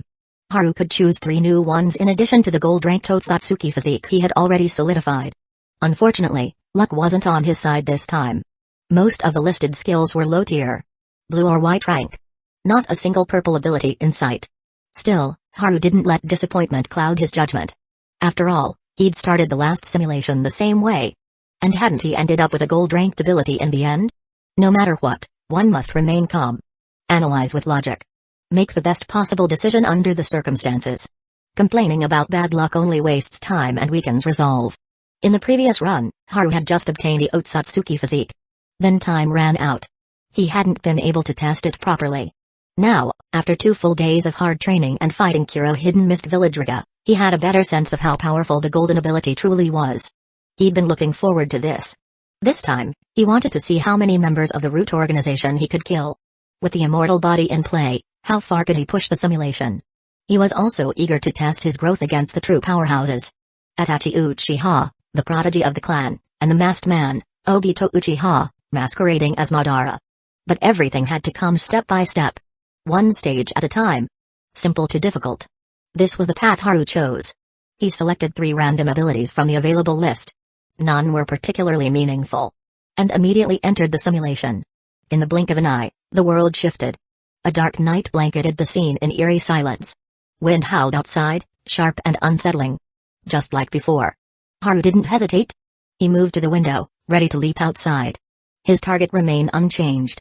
Root agents stationed near the outskirts of the Uchiha compound. He wanted to test how long he could last and how many he could eliminate with his newly enhanced strength and the power of the Otsutsuki bloodline. He also sought to measure the true gap between himself and the elite. Itachi and Obito. But everything in due course. He reached for the window. Then froze. His entire body went still. Outside the window. Someone stood there. Looking in. The Masked Man. Chapter 13, Haru Uchiha, you're not trying to corner me, are you? Clad in the traditional black robes of the Uchiha clan, a samurai sword strapped to his back, the figure stood silently. His long black hair was loosely tied up, and a mask, identical to those worn by Hidden Leaf Village as Anbu, obscured his face. Itachi Uchiha. Even though his face was hidden, Haru instantly recognized the figure below his window. After all, there were only 2 individuals who had participated in the Uchiha clan massacre. One was the masked man, Obito Uchiha, disguised as Madara. The other was Itachi Uchiha. And the masked man never wore an Anbu mask. That left only one possibility. Itachi Uchiha. A Kage-level shinobi who had awakened the Mangekyo Sharingan. Haru had long wanted to gauge the true distance between himself and a genuine Kage-level powerhouse. Especially now that he possessed the legendary Otsutsuki physique. But he had always intended to be the one to initiate that confrontation, not stumble into it like this. The timing was too sudden. Still, now that it had happened, Haru wasn't afraid. There was no escaping it. The battle would come eventually. Might as well get a preview of Itachi Uchiha's strength now. But just as Haru prepared to make his move and leap into combat, the world around him turned blood red. Even the moon overhead took on a crimson hue. In the blink of an eye, Itachi, who had been standing a short distance away, was now right in front of him. Katana in hand. Eyes cold, merciless. Haru was strapped to a massive cross, his body frozen in place. Tsukami. Only those with the Mengekyo Sharingan could cast it. A mental genjutsu of devastating power. The illusion dragged the target into a separate mental realm, where the caster could control every detail. Time, environment, even the flow of agony. Just like now. Haru had no power to resist. The Otsutsuki physique was helpless here. As a transmigrator, Haru understood just how dangerous Tsukami truly was. If this had been an ordinary genjutsu, he could have broken it. Either through chakra disruption or another countermeasure. But this was Tsukami. Inside its realm, time held no meaning. What lasted a second in the real world could feel like 3 days of unrelenting torment. And every second of suffering was fed directly into the mind and soul. Breaking the will, shattering the consciousness. This was not just an illusion. This was psychological annihilation. No wonder it was feared as one of the most powerful genjutsu in the entire Naruto world. There might be people capable of breaking it. But not Haru. Not now. Trying to use a 3-tomoe Sharingan to overcome a Mengekyo technique was a bad joke. Before him, amidst an endless sea of blood, Itachi Uchiha stepped closer. Slow, deliberate. Each step brought more shadows. More copies of him split off and surrounded the cross. Dozens of Itachis. Same katana. Same crimson Sharingan. Same indifferent gaze. Then, without a word, they all stabbed downward. Simulation failed. As the floating system message blinked into existence, Haru was pulled out of the Tsukami realm and returned to reality. His brow was furrowed. His breath shallow. Even after exiting the simulation, some subconscious part of him still trembled. Tsukami and Itachi Uchiha were on a different level. Even against real Kage-level shinobi, Tsukami could tilt the battlefield in an instant. Haru wasn't even close to that yet. It was an absolute and unyielding suppression. There was no resistance, no chance. He had to admit, he was fortunate. In the real timeline, Itachi had chosen to be decisive and clean with his clan's extermination. Otherwise, if he had used Tsukami to mentally dismantle every Uchiha, the clan wouldn't have just died. They would have been utterly ruined. Even though this had been only a simulation, the mental trauma was very real. Death in the simulation wouldn't affect his body. But his mind? That was another matter. The pain lingered in his psyche. His senses could still recall the torment. The helplessness, the blood, the cold stares, the simultaneous piercing of dozens of swords. Haru exhaled slowly and deeply to center himself. No time to rest. The countdown to the Uchiha massacre was ticking faster than ever. He had to use every remaining second. Every system run. To grow stronger. Even if it meant pushing himself beyond what his nerves could handle. System, start simulation. He said in a low, steady voice. The last batch of talents were all mediocre. Nothing but blue and white ranked skills. Not worth selecting. And if he solidified one now, it would block future ability refreshes. So Haru chose to begin immediately, skipping the selection phase for a better reroll next time. Uchiha Clan Extermination Night Simulation begins. Current solidified ability, Otsutsuki Physique, Golden Ability, grants ultra-high-speed regeneration, near mortality under extreme conditions, the ability to absorb ninjutsu, and nearly infinite chakra reserves, also known as the Immortal Body, current selectable ability, Taijutsu plus 100, the rest were similarly unimpressive. 10 blue and white talents with negligible impact. Haru glanced through them quickly, randomly selected a few, and confirmed the choices. Following the system's prompt, he entered the simulation again. A familiar room greeted him. The same dim moonlight. The same rustling wind. Without hesitation, Haru opened the window and leapt out into the night. His movements were sharp, refined. Like a black panther in the dark. He sprinted a few steps. Then stopped abruptly.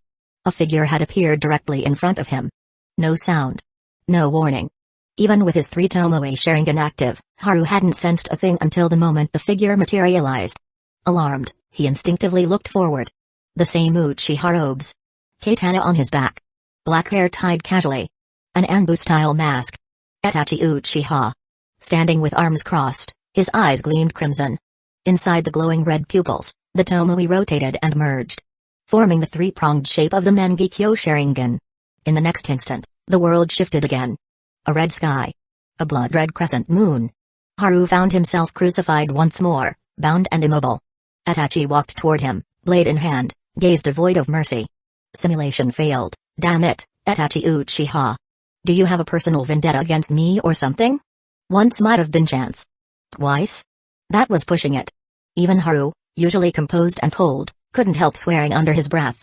But despite his frustration, he noticed something strange. Something had changed. Chapter 14, The Second Golden Ability. Wood Style. In the simulation 2 days ago, Haru Uchiha had followed the exact route he carefully planned in advance. That path was chosen for its concealment and safety.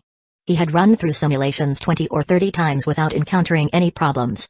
But in today's simulation, he had encountered Itachi Uchiha twice in a row. If it had only happened once, he could chalk it up to coincidence. But twice in a row? That was no coincidence. That was something else. Something was off. Haru Uchiha began to seriously reflect on the 2 recent encounters with Itachi. The first time, he had opened the window directly. Itachi Uchiha had been standing silently outside, looking in at him. Haru had met his eyes. And was instantly caught in Tsukimi. The second time, he had barely stepped out the door before Itachi. As Haru cursed him, materialized in front of him without warning. Again, surprised and unprepared, he instinctively looked up. And once again fell into the Mangekyo Sharingan's trap. Despite the differing scenarios, both times he had made the same mistake, directly meeting Itachi's gaze. That was when Tsukimi took hold. If he had known it was Itachi Uchiha standing before him, he would have immediately gone on guard. He still might have lost, but at least he wouldn't have been caught off guard, helpless. Haru narrowed his eyes, brows knitting in concentration. This wasn't just bad luck. This was something planned. Itachi Uchiha was waiting for him.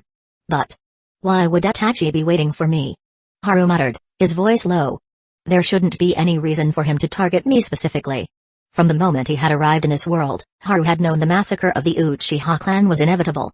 So he had spent every moment since then training and preparing himself to survive the slaughter. After being reborn, he was just a baby. But unlike other newborns, he retained all his memories, reasoning, and maturity from his past life.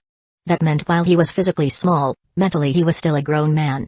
There was no way he could genuinely connect with other children, and so, from the beginning, he had been a loner. No friends. No attachments. He had never crossed paths with Itachi. So why would Itachi make the effort to come after him? Unless. A thought flashed through Haru's mind, sharp and sudden. There was one difference between the recent simulations and the ones before.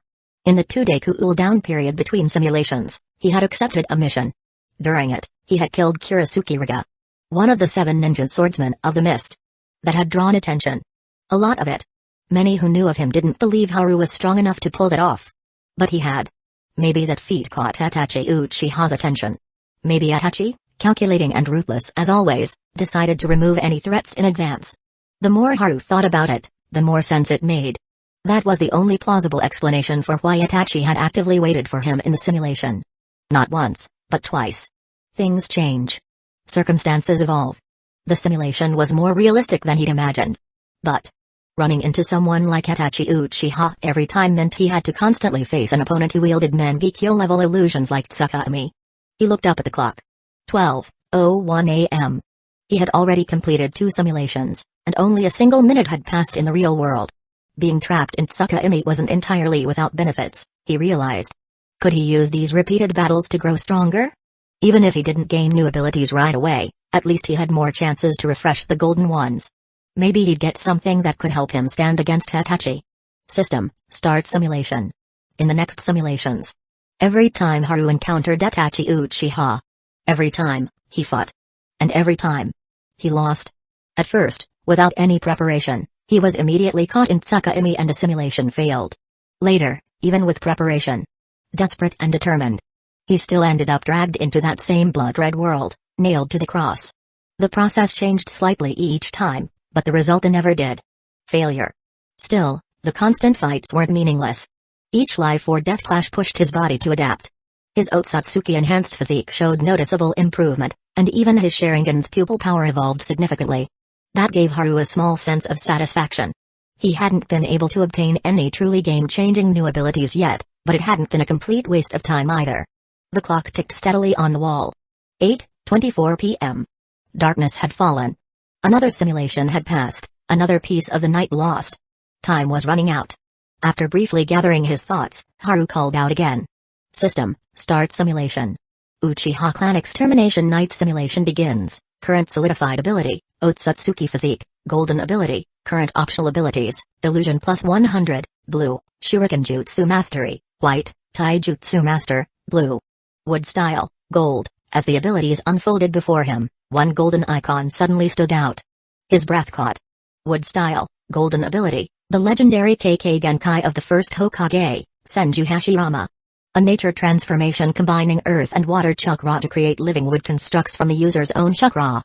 Known for its power to subdue tailed beasts and reshape landscapes, the second golden ability. Wood style. Haru Uchiha's eyes lit up with genuine joy. The system's description was brief, but it didn't need to be long. He already knew how terrifyingly powerful wood style could be. This was the signature KK Genkai of the god of shinobi. Senju Hashirama. It could control, defend, crush, and even suppress tailed beasts with ease. Hell, it could summon wooden constructs the size of mountains and tear through Madara Uchiha's Susanoo. In Haru's hands, this would be an incredible boost in power. But he was also realistic. Just because he now had wood style didn't mean he had become the second coming of Hashirama. Not even close. After all, Yamato had wood style too. And while Yamato was a capable ninja, no one would mistake him for a Kage-level powerhouse. Compared to the god of shinobi, Yamato's wood style was landscaping. It was a powerful ability, but it depended on the user's potential and chakra reserves to unlock its true might. And in Haru's case, he had the Otsutsuki physique. Almost infinite chakra and terrifying regeneration. That changed everything. Where Yamato faltered due to weak chakra foundations, Haru could soar. The stronger the user, the more terrifying wood style could become. Hashirama's trees crushed mountains. Yamato's trees built schools. Now Haru had the same ability, but with the chakra of an Otsutsuki and the bloodline of an Uchiha. I wonder how far I can push it. A low smile crept onto his face as he clenched his fists. This wasn't just a power-up.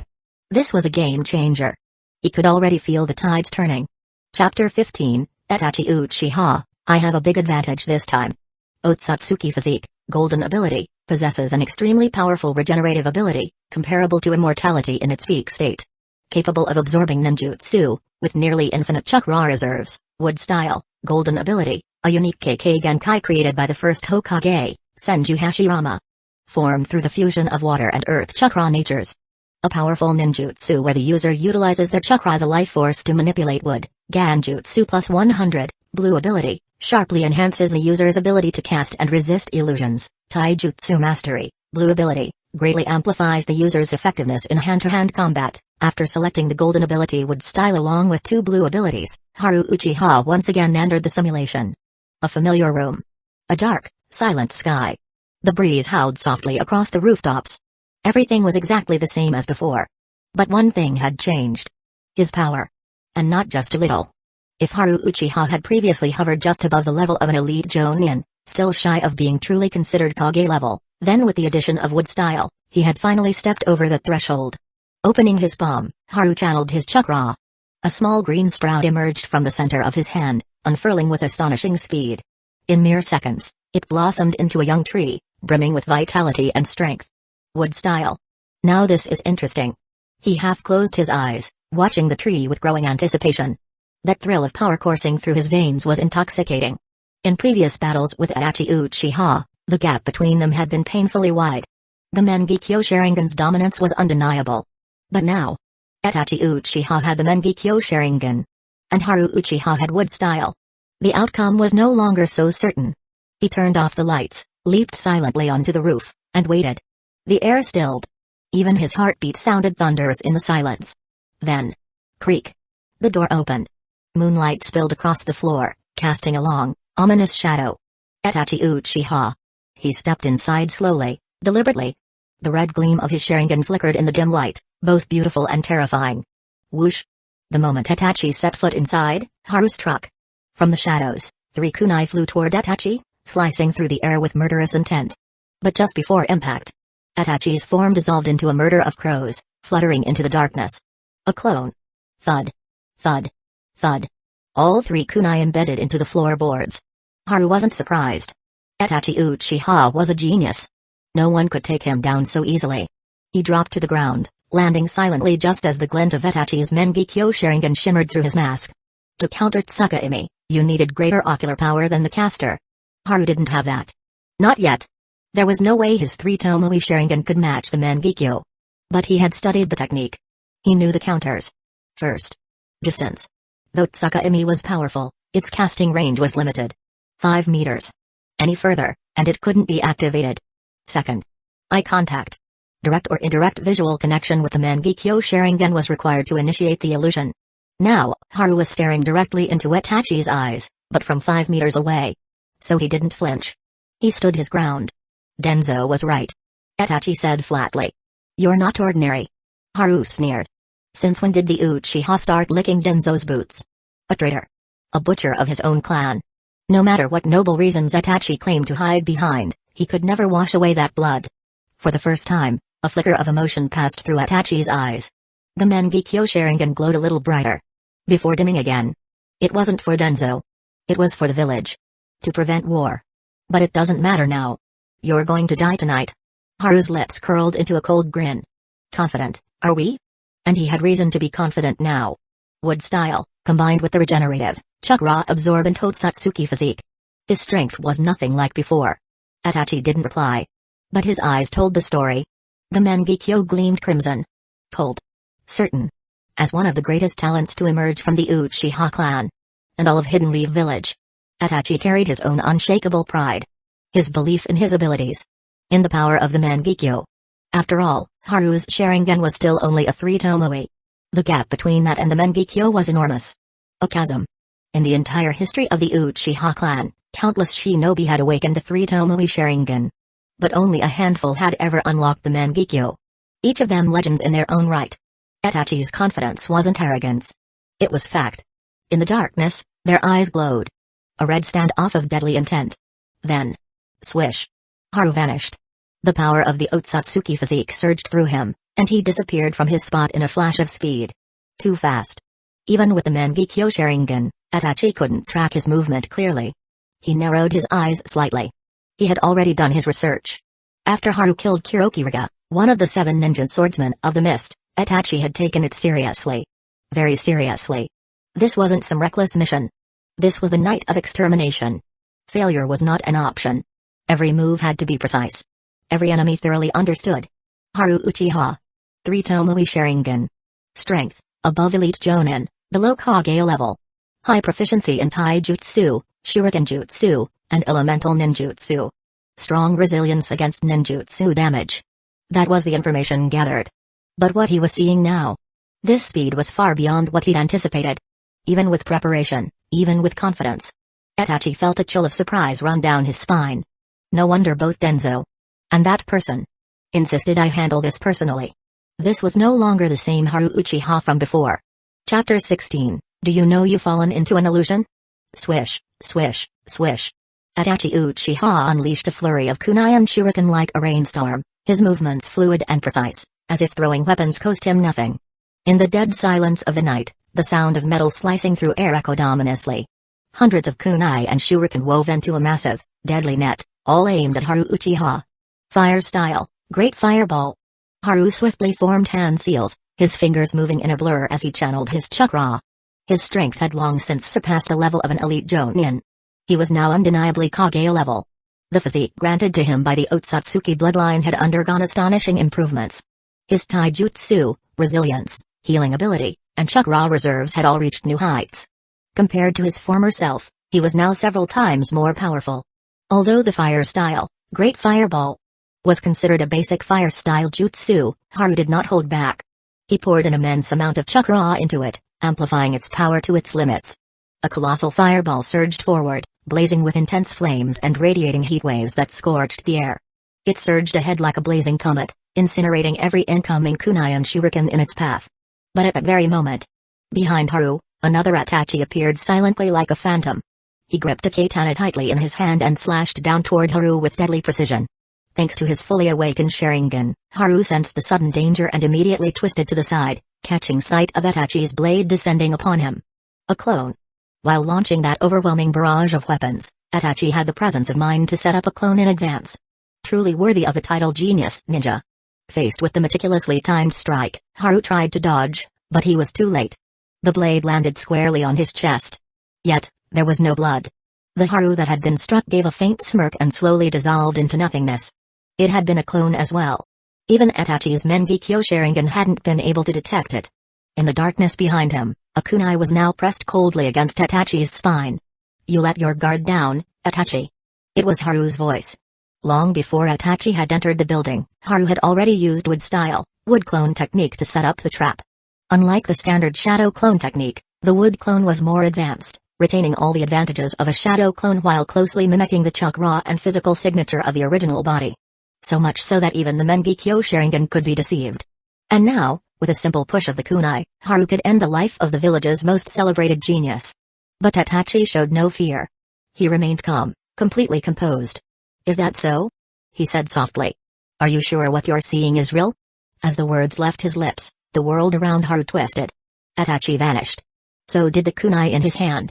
Haru's eyes shot up, only to meet the cold, glowing gaze of a pair of Mangekyo Sharingan, shining like blood-red moons in the darkness. Ganjutsu. He'd been caught in Itachi's illusion. From the very moment Itachi had entered the house, Haru had already fallen under the influence of the Mangekyo. Everything that happened after, every technique, every maneuver, even the wood clone deception, had all been a fabrication. None of it had happened. Haru's expression darkened. All his carefully laid plans reduced to fantasy. Even at his current strength, even with his Kage-level abilities, was he still not a match for Itachi Uchiha? "Haru, it's time for the real you to come out."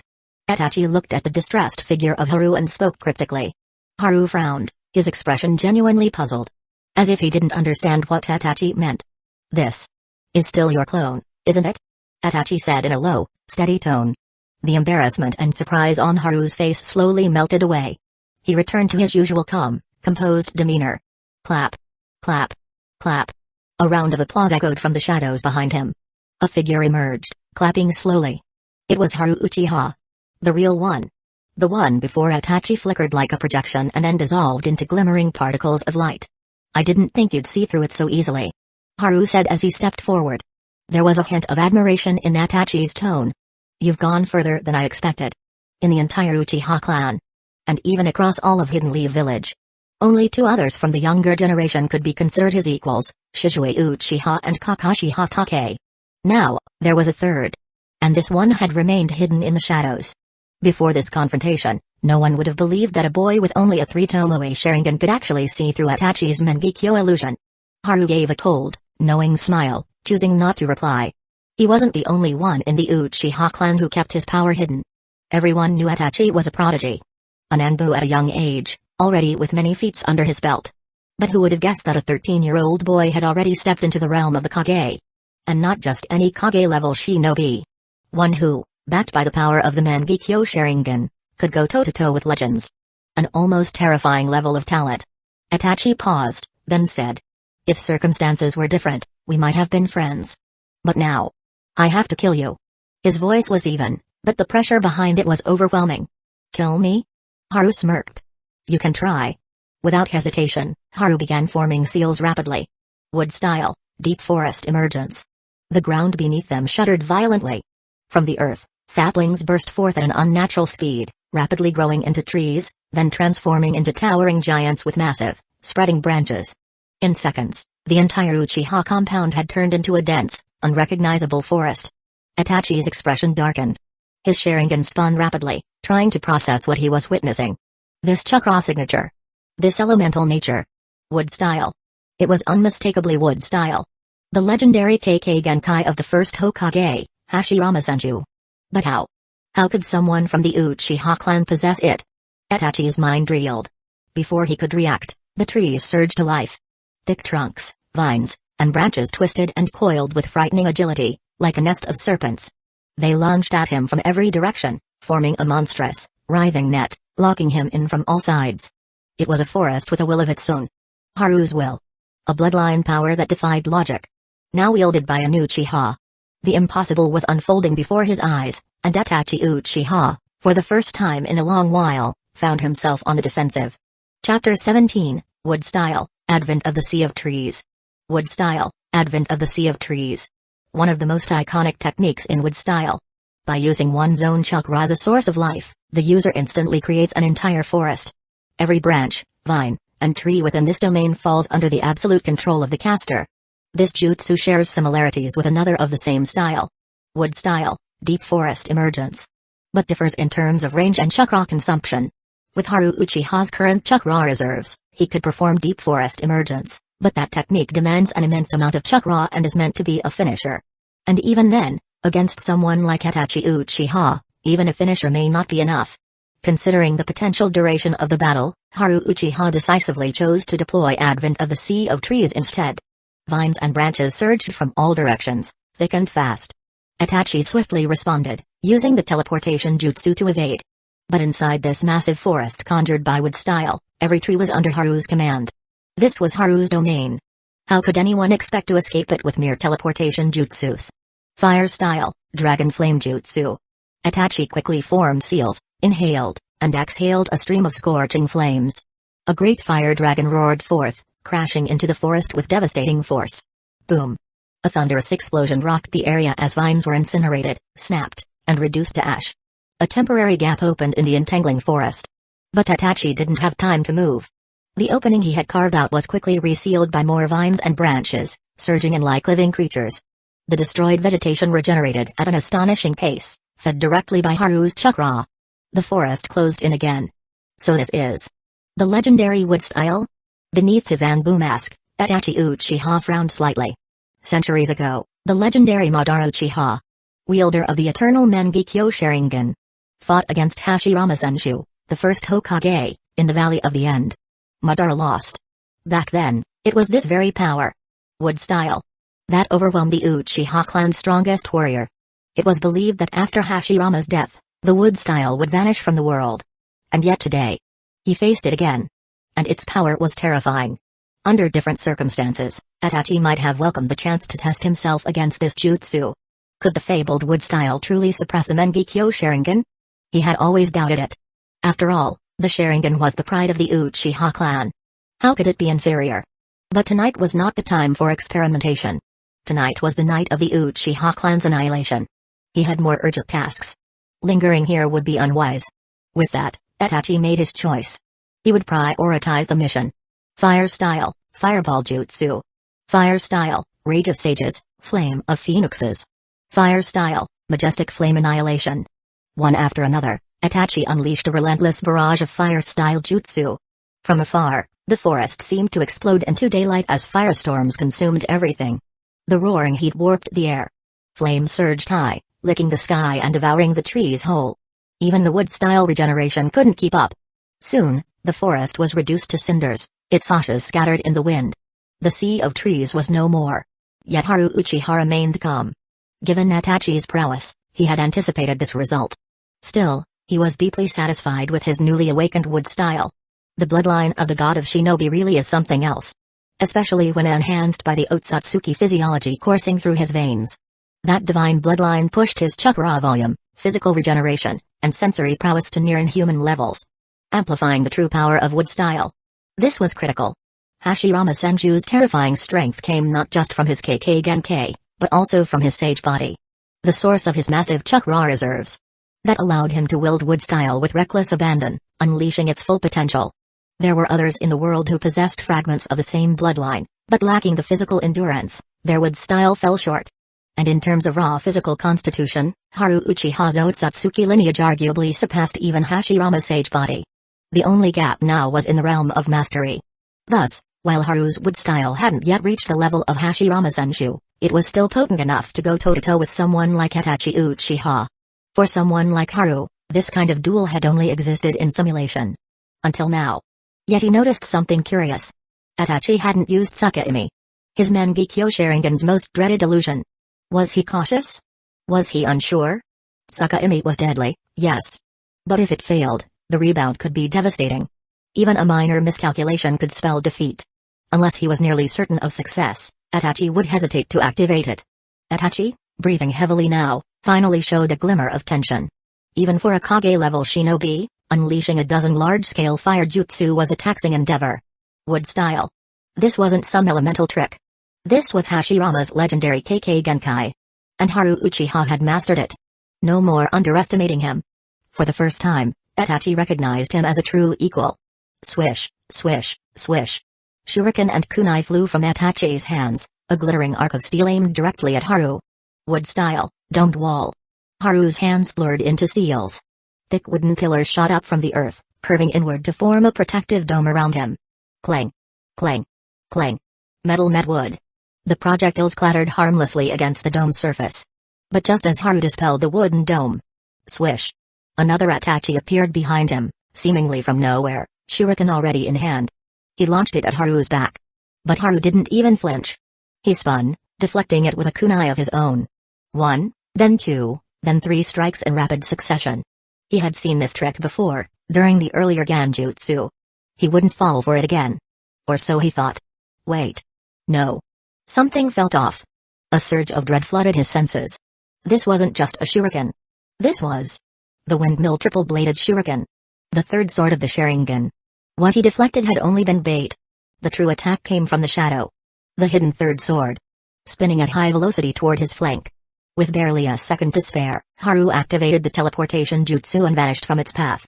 He reappeared some distance away, breath sharp, heart pounding. That had been close.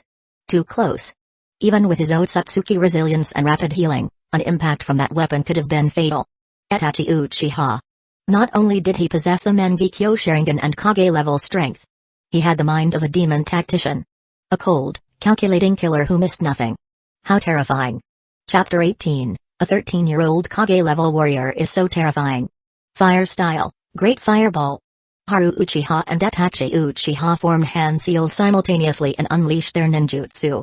2 streams of roaring flames shot out from their mouths, forming massive fireballs that collided in the air. The blast scattered flaming embers into the sky, the sheer heat of it all palpable even from a distance. Itachi sprang backward, leaping through the air while forming new hand seals mid-flight.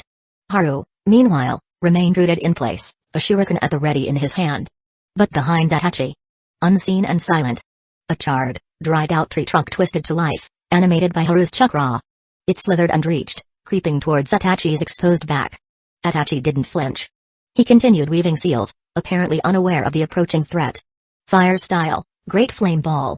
A torrent of blazing fire surged from his mouth, growing in size and intensity as it barreled toward Haru. The chakra-fueled flames swelled until they became a rolling sphere of destructive heat. Just as the tree trunks sharpened and pierced Itachi's body. Poof!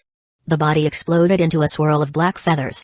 No blood, no scream, just a cloud of crows dispersing into the wind. A shadow clone. Haru's eyes narrowed. Itachi Uchiha. Clever. Haru had used misdirection. Flashing a shuriken to draw attention while hiding the real attack with the animated trunk. But Itachi had anticipated it, leaving a clone in his place without anyone noticing, and completed his technique without fail. He's not just a genius of Hidden Leaf Village. He's the Uchiha clan's most loyal son. Wood style, Tree World Wall. In response to the incoming fireball, Haru quickly formed hand seals. From the earth in front of him, thick trunks shot up, locking together to form a dense wooden barricade. The flaming sphere hit. Boom. An explosion thundered across the battlefield, sending a scorching shockwave in every direction. Earth, stone, and broken branches were swept up into the air. Ash and smoke filled the sky, casting the area in gray shadows. The massive wooden wall began to crack and blacken from the heat, but it held. Haru stood behind it, unscathed but wary. That attack came from a clone. Itachi's real body is still hiding somewhere. Watching. Waiting. Whoosh, whoosh, whoosh. Suddenly, slicing through the haze, came the faint sound of whistling steel. Barely audible to any ordinary shinobi. But to Haru, whose Sharingan eyes picked up even the subtlest motion, it was enough. 3 shuriken cut through the gray smog toward him. Haru dodged to the side in a flash, then retaliated by flinging his own shuriken into the direction they had come from. But nothing. No sound of metal against bark. No impact. Just silence.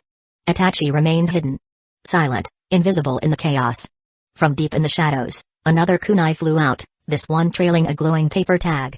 A detonation tag. It was followed by a flurry of fire-style techniques, launched from unknown angles. Each time Haru defended with wood style, each time the attacks missed their mark, but they kept him reacting. Off balance. The enemy is hidden, I'm exposed. A dangerous position. Wood style, advent of the tree world. Haru's hands formed rapid seals. Again, trees erupted from the ground. Roots tore through soil. Branches twisted skyward.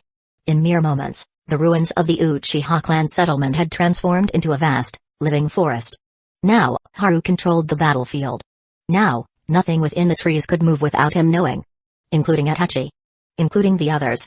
Those who were watching but had yet to act. Haru smirked coldly. You think I didn't notice? He knew the forest would draw attention. Denzo's root operatives. The masked man, Obito Uchiha, still pretending to be Madara. Of course they were here. Denzo never wanted any Uchiha to survive. And now, one among them had awakened wood style, the legendary KK Genkai once thought exclusive to the first Hokage. If Denzo saw Haru as a threat before, now he'd view him as a target that must be eliminated at all costs. And Itachi, a 13-year-old with Kage-level power. Terrifying didn't even begin to describe it. If given time, if allowed to grow, his potential was unimaginable. Denzo would never allow that. And Obito? He had his own plans. Itachi was strong. So strong that Obito wanted him as part of the Akatsuki. But Itachi was elusive, unreadable, unfathomable. Even with Obito's countless backup plans, he didn't trust Itachi fully. Still, he needed to see more. How deep did Itachi's strength run? Could he be controlled? And then there was Haru. A boy wielding the powers of the Otsutsuki and a Senju, standing shoulder to shoulder with one of the strongest prodigies in Uchiha history. Obito was intrigued. His organization lacked members. If Haru could be turned, if he could be recruited, it would change everything. But with Denzo nearby, with root agents lurking, the masked man knew he wouldn't be able to seize both Itachi and Haru at once. A pity. Haru wasn't surprised by any of this. As a transmigrator, he understood the politics of the leaf far too well. Cooperation? Please. Everyone was just using each other. No one wanted allies. Only tools. And so, no one helped either side. Denzo was waiting to strike the winner. Obito was watching for the right recruit. All of them sat back, waiting for the other to make the first move. But for Haru, the outcome was already clear. Even if he defeated Itachi, he wouldn't escape Obito and Denzo. This simulation was doomed to fail. And that was fine. He didn't come here to win. He came to fight. He had just awakened wood style. Just reached the Kage level. He needed this battle. He needed Itachi's strength to hone his own. As for what came next? It's just a simulation. Let it burn. The trees creaked and groaned, the leaves whispering with the voice of Haru's chakra. And then, from within the living forest, Itachi Uchiha stepped into view. No more hiding. No more waiting. The real fight was about to begin. Chapter 19, although the simulation failed. But I awakened the Mangekyo Sharingan. This was worth it. After the two locked eyes, they simultaneously lunged forward, clashing with the kunai grip tightly in their hands. This time, it was a battle of taijutsu. Haru Uchiha, with his Otsutsuki-enhanced physique, possessed agility, strength, and speed that far surpassed the average shinobi. But Itachi Uchiha, the prodigy of Hidden Leaf Village, was no slouch.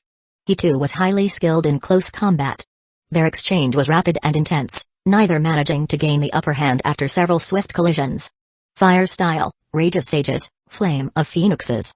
Fire style, Dragon Flame Jutsu. Fire style, Great Fireball.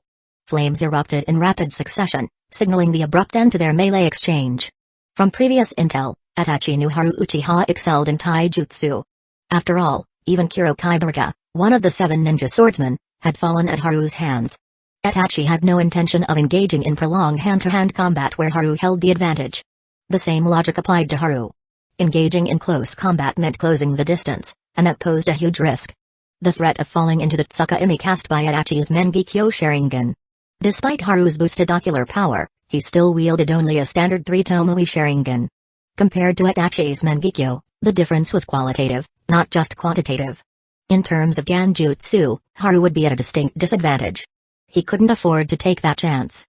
Besides, now that he had unlocked wood style, Haru could finally match Itachi in ninjutsu prowess. There was no reason to fight on ground he didn't control. So, almost simultaneously, both opted for the safer route, long-range ninjutsu. The sky burned orange and red as their jutsu clashed, their chakra igniting the air itself. This was no ordinary fight. This was a battle between Kage-level warriors. The sheer ferocity of it was enough to shake anyone watching. Had the Uchiha clan's compound not been situated at some distance from the heart of Hidden Leaf Village, and had the perimeter not been sealed off by a barrier set up by several elite shinobi, the entire village might have been caught in the crossfire.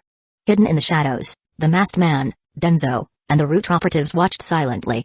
2 Uchiha were engaged in a deadly clash. One was 13. The other, 15. It was terrifying to witness this level of power from shinobi so young. They were no longer just promising, they were dangerous. By now, Denzo and the others had seen all they needed to see. The sky began to lighten with the approach of dawn. If things dragged on much longer, it would undoubtedly draw the attention of other villagers. And that would be troublesome. After all, the Uchiha had been instrumental in Hidden Leaf Village's founding and still held considerable influence.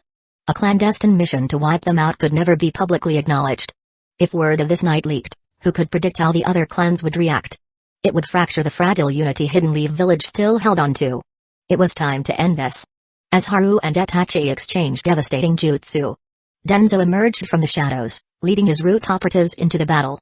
Simulation failed. Haru Uchiha's consciousness returned to reality. Even as the world around him settled, his mind was still locked in the adrenaline-charged haze of battle. His thoughts lingered on the clash with Itachi. If it had been only Itachi, he was confident. Perhaps not in winning, but certainly in surviving. He might even have turned the tide. But the moment Denzo arrived with his root operatives, the entire equation changed. The root agents were no ordinary soldiers. Individually, they might not have posed a threat. But each was handpicked for their specialization and trained to kill without hesitation. Coordinated and ruthless, they fought like a singular entity, covering each other's weaknesses and amplifying their strengths. And Denzo himself. A true Kage-level shinobi. His appearance alone was enough to tip the scales. Not even Haru's powerful Otsutsuki-enhanced body and mastery of wood style could overcome the sheer numbers and relentless pressure. Eventually, he fell. Overwhelmed and exhausted. But rather than despair, Haru was filled with something else. Excitement. This was his first real fight against a Kage-level opponent. He turned and glanced at the clock. 2:25 a.m. 6 hours had passed in the simulation. 6 hours of continuous battle. And it had felt like only moments. He had lost track of time, immersed in the intensity of every clash. With less than 10 hours remaining before the system entered another cool-down, Haru knew this was a precious window. A once-in-a-lifetime opportunity to sharpen himself through combat. So without hesitation, he locked in the golden ability. Wood style. As a permanent skill. Then, he started another simulation. Over the next several cycles, Haru fought Itachi using different tactics, different combinations of ninjutsu. Each time, he refined his use of wood style. Each time, he adjusted to the demands of his Otsutsuki-enhanced physique. But the end result was always the same. Itachi was not an opponent one could overcome so easily. Even as Haru adapted to Itachi's jutsu and movement patterns, his progress was marginal. He could hold his own, sometimes even gain a slight edge. But victory still eluded him. And then Denzo arrived, every time, with his squad of root assassins. Outnumbered. Surrounded. No matter how hard he fought, Haru eventually succumbed to exhaustion. The final simulation came to a close. The system entered cool-down. Haru sat in silence, eyes half-lidded, still immersed in the echoes of simulated warfare. Scene after scene replayed in his mind. Strategies that worked, mistakes that needed correcting. He remembered every blow, every dodge, every surge of chakra. And then, as if emerging from a trance, he opened his eyes. A crimson glow flashed within them. His 3 Tomoe spun rapidly, then shifted. The Tomoe fused together into a singular, curved shape. Like a blade carved into the iris. Mangekyo Sharingan. In that instant, Haru felt a rush. His ocular power swelling at an astonishing rate, like a dam breaking. For several long moments, it surged uncontrollably. Then finally plateaued. He sat still, breathing softly, his mind clear and focused. His pupil power now dwarfed what he once possessed. This is the Mangekyo Sharingan. He hadn't expected to awaken it like this. A faint smile tugged at the corner of his lips. Rare from someone so typically calm and composed. The legends said Mangekyo could only be awakened through the trauma of losing a loved one. But clearly, that wasn't the whole truth. Over the course of a single simulated night, Haru had fought Itachi again and again, danced on the edge of death, pushed himself beyond every limit. With each confrontation, his Otsutsuki body adapted, and his ocular power evolved. He had broken through the barrier. From the 3 Tomoe Sharingan. To the ultimate evolution. The Mangekyo Sharingan. And he had done it not through grief. But through battle. Through fire. Through war.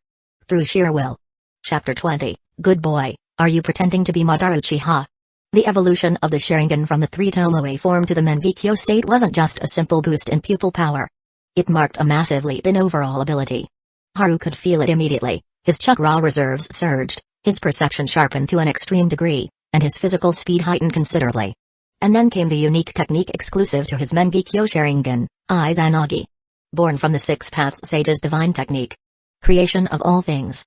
Izanagi was the ultimate genjutsu. One that could alter reality itself. During its activation window, the user could negate any injury, including death, rewriting the outcome to favor their will. It was utterly broken.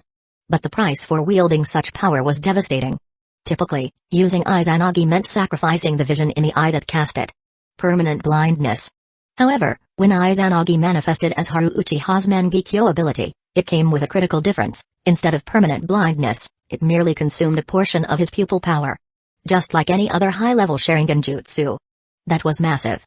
Through his recent simulations, Haru had gained the golden ability with style, and now, he had awakened the Mangekyo Sharingan. With his current power, he had surpassed the realm of ordinary Kage-level shinobi. Even someone as terrifyingly skilled as Itachi Uchiha would no longer be his match.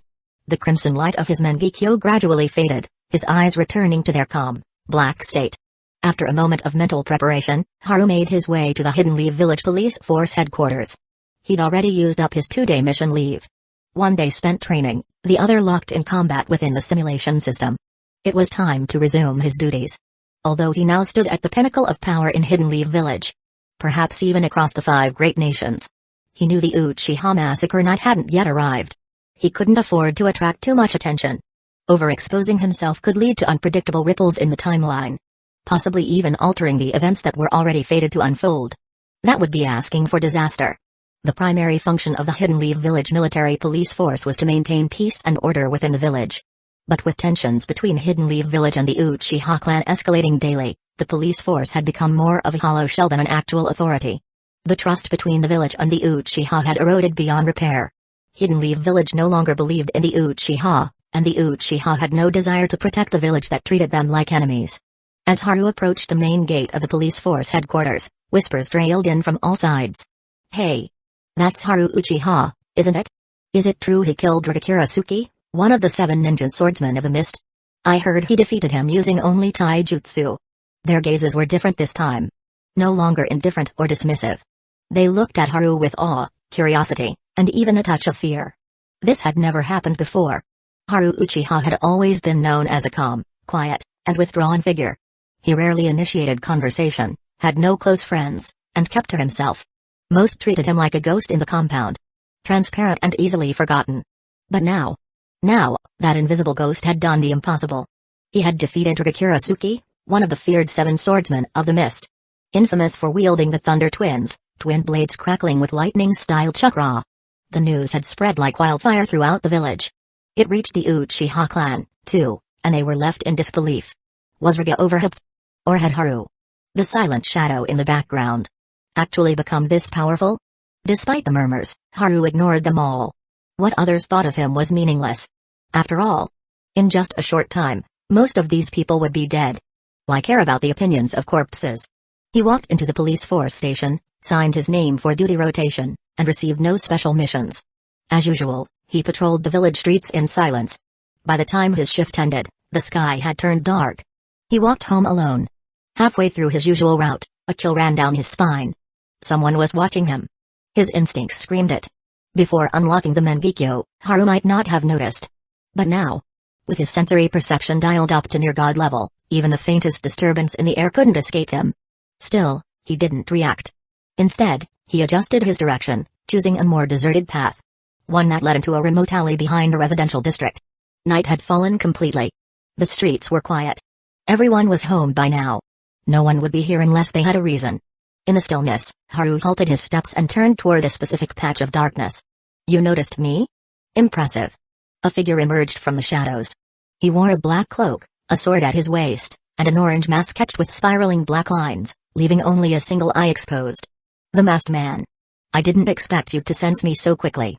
He said, almost in admiration. In the Uchiha clan, you're the 2nd person to ever do that. That caught Haru's attention. The 2nd? So the first must be Itachi Uchiha. If anyone else among the clan had similar perception, it would be him. But Haru quickly set aside the thought. It was pointless now. The only thing that mattered was what stood before him. Haru didn't want to attract the attention of the Uchiha elders, or Hidden Leave Village's leadership, by fighting out in the open. He'd chosen this remote place for a reason. As for danger, he wasn't afraid of anyone. With the body of an Otsutsuki, the legendary wood style, and the Mangekyo Sharingan, he had nothing to fear. I am Madara Uchiha. The masked man spoke slowly, his voice deep and steady. As he said the name, his visible eye erupted into a blood-red glow. The 3 tomoe inside spun and shifted. merging into a single blade-like pattern. Mangekyo Sharingan. Anyone else would have panicked at that name. Madara Uchiha. One of the founders of the village, a god of shinobi. Combined with the sight of the Mangekyo, it would be enough to break the mind of an ordinary ninja. But Haru? He didn't even flinch. He already knew this man wasn't Madara Uchiha. He was Obito Uchiha, wearing Madara's name as a mask. Both literally and metaphorically. His lack of reaction made the masked man pause. He had expected shock, awe, maybe even fear. But the boy in front of him just stared with indifference. It was surprising and intriguing. The masked man chuckled under his breath. Well then. This place is quiet, and no one will disturb us. Let's see what kind of monster could defeat Riga Kurisuke so easily. Chapter 21, Obito, I'll pile up corpses to kill you. The next moment, the masked man let out a low chuckle. Then his entire body began to fade, gradually disappearing from sight. Kami. Haru Uchiha recognized it instantly. This was Obito Uchiha's Mangekyo Sharingan technique. Kami, the space-time ninjutsu capable of transporting objects and people into a separate dimension. It could be used to phase through physical attacks, pass through barriers, or instantly relocate. It was an extremely advanced and deadly ninjutsu. Just then, a swirling vortex formed behind Haru. The masked man emerged silently, his presence like a shadow. Silent and lethal. A kunai gleamed in his hand as he thrust it forward with deadly intent. From start to finish, Haru seemed completely unaware. The kunai stabbed straight into him. But the burst of blood never came. The figure of Haru shattered like a fragile illusion, dispersing with a soft pop. A clone? Obito's eye narrowed behind the mask. His Sharingan hadn't detected it at all. This kid. No wonder he could kill Kurisuke Riga. One of the 7 ninja swordsmen. He's dangerous. But before the masked man could react further, his body stiffened. A chilling sensation crawled up his spine. A powerful sense of crisis surged. Intense and undeniable. Kami. Obito's Sharingan flared as he instantly activated the Mangekyo technique again. A vortex spun into existence, his body rapidly turning intangible. At the same time, he twisted his torso and looked behind him. There. Haru. He'd used the clone to distract and bait him, then circled into the masked man's blind spot. Everything was a trap from the beginning, the clone, the feigned ignorance, the delayed ambush. And now came the kill. The timing, the positioning, the calculation. It was all perfect? Shit. Obito cursed internally. He had underestimated the boy. Haru's kunai fell like lightning. Fast, precise, brutal. Since unlocking the Mangekyo Sharingan and combining it with his Otsutsuki-enhanced physique and mastery over wood style, Haru had already surpassed the realm of ordinary Kage-level shinobi. Even without resorting to wood style or his Sharingan, his base physical prowess, enhanced by his unique bloodline, was terrifying. His taijutsu alone was deadly. And in that moment, Obito wasn't fast enough. The Kamyu phasing was still in progress, his body not fully intangible. Hiss. A burst of blood sprayed into the air like a slashed blossom. Obito grunted in pain as the kunai slashed across his arm, cutting deep through the sleeve. But he completed the phase just in time to avoid a fatal blow, and disappeared into the swirling void. When he reappeared, he was several meters away. Wounded, but alive. The torn sleeve revealed several blood-streaked wounds. Precisely where Haru's kunai had struck. This time, the masked man stared at Haru with newfound respect. No longer underestimating him. You've been hiding well. Obito said with narrowed eyes. I didn't expect someone like you to reach this level. Your taijutsu alone rivals most Kage. For someone from the Uchiha clan to rely so heavily on physical combat. Interesting. Although his voice was light, there was no ease in his tone. No amusement. Because internally, he was rattled. He had encountered countless prodigies in his time. Genius shinobi from every corner of the world. Some with explosive ninjutsu, others with unorthodox jutsu, terrifying Kekkei Genkai. But Haru Uchiha was different. The way he moved, reacted. It was not textbook. It wasn't a product of polished training or refined technique. It felt instinctual. As though his body didn't think. It simply moved. There were no unnecessary motions. No discernible pattern. No hesitation. In battle, Haru didn't seem to perform techniques. He became them. That kind of unpredictability was almost impossible to counter. It was unnatural. It was inhuman. Haru, unfazed, stared coldly at Obito. He'd wanted to stay low profile. He had no intention of stirring the waters before the inevitable Uchiha massacre. But being followed, surveilled, and targeted. He couldn't tolerate it silently. And if a little bloodshed could send a message? All the better. For now, he still had cards to play. Cards no one knew about. His Mangekyo Sharingan, his wood style, and the Otsutsuki physique. The divine, immortal body. Of the three, only his physical strength had been exposed. During the battle with Riga. But even then, no one had guessed the truth behind it. Most chalked it up to extraordinary taijutsu. And that was good. Deception was a weapon. As long as his true abilities remained hidden, the advantage was his. So today, he'd chosen to reveal only his physical strength again. Familiar, deceiving. Let them believe that was the extent of his power, let them remain blind to the rest. And the result? Not disappointing. The Otsutsuki physique. The body of a god. Now that he'd stepped into the shadow level ranks, his speed, endurance, regeneration, and durability had ascended to a realm most couldn't fathom. Even Obito, armed with Mangekyo Sharingan and Kami, had been caught off guard and wounded. Good. The masked man muttered. Very good. He stared at her a moment longer, then activated Kami again. His teleportation jutsu vanishing into the swirl of his personal dimension. Not because he was afraid, but because he understood now. Haru wasn't someone he could just crush in a test of strength. No, Haru's presence changed the equation. His strength shifted the balance. And a battle like this wouldn't go unnoticed. If he stayed longer, he'd be detected. His presence in Hidden Leaf Village would be exposed. And that couldn't be allowed. Not yet. So he retreated. But it wasn't a loss. Now, he knew. Within the Uchiha clan lurked a Kage-level shinobi with monstrous physical capabilities. That kind of threat needed planning. Strategy. Because fighting Haru alone might be difficult. But 2 against 1? And if 2 wasn't enough? What about 4? Obito's lips curled under the mask. Unknown threats were the most dangerous. Known threats? They could be eliminated. Once the masked man vanished, Haru stood in silence, senses still heightened. He scanned the area for chakra fluctuations, subtle shifts in the air. Nothing. The presence was gone. He turned and began walking home. He was confident that, after tonight, neither the masked man, nor Root, nor Zetsu would dare to tail him again so carelessly. They'd learned their lesson. And the clock ticked closer to that fateful night. The night the Uchiha would fall. But until then, Haru Uchiha walked alone in the shadows. Chapter 22, We Uchiha are planning a rebellion. After returning home, Haru Uchiha did not miss a single opportunity to train and improve himself. Even though the improvement he could gain at this point was minimal, he still pushed himself. That was the way of a shinobi. Once someone reached a very high level, the road forward became increasingly difficult. Progress no longer came from simple training. It required either slow accumulation over time or a life-changing opportunity, a rare stroke of fortune. But to Haru Uchiha, even the smallest improvement was valuable. After all, greater strength meant greater safety. He trained throughout the night. The next morning, just as Haru arrived at the Hidden Leaf Village Military Police Force headquarters, he was summoned to the office of Fugaku Uchiha, the head of the Uchiha clan and the chief of the Hidden Leaf Village Military Police. Haru, come in. Fugaku's deep voice called from inside the office. Haru walked in with measured strides.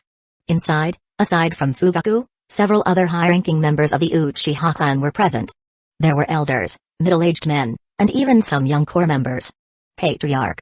Fugaku nodded slightly, a small smile on his lips.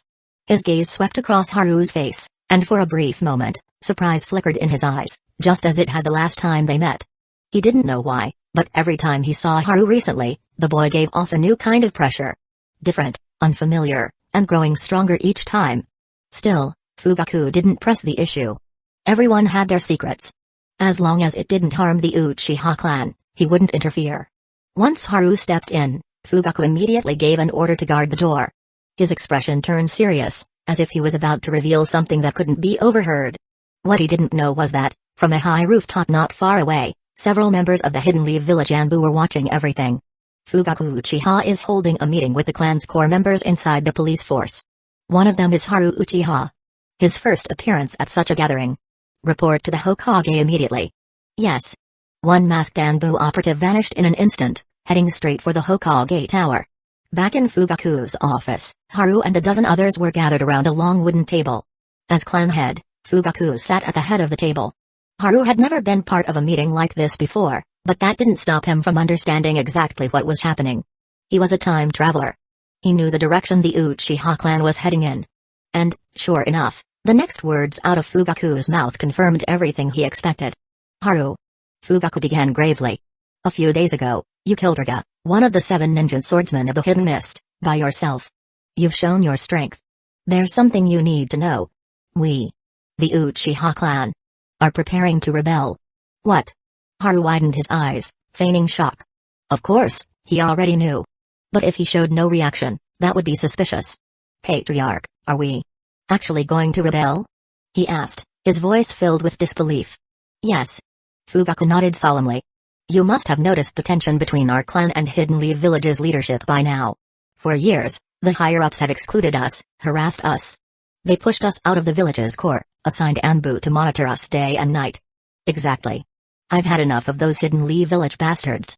One clan member growled. Rebellion. That's the only way.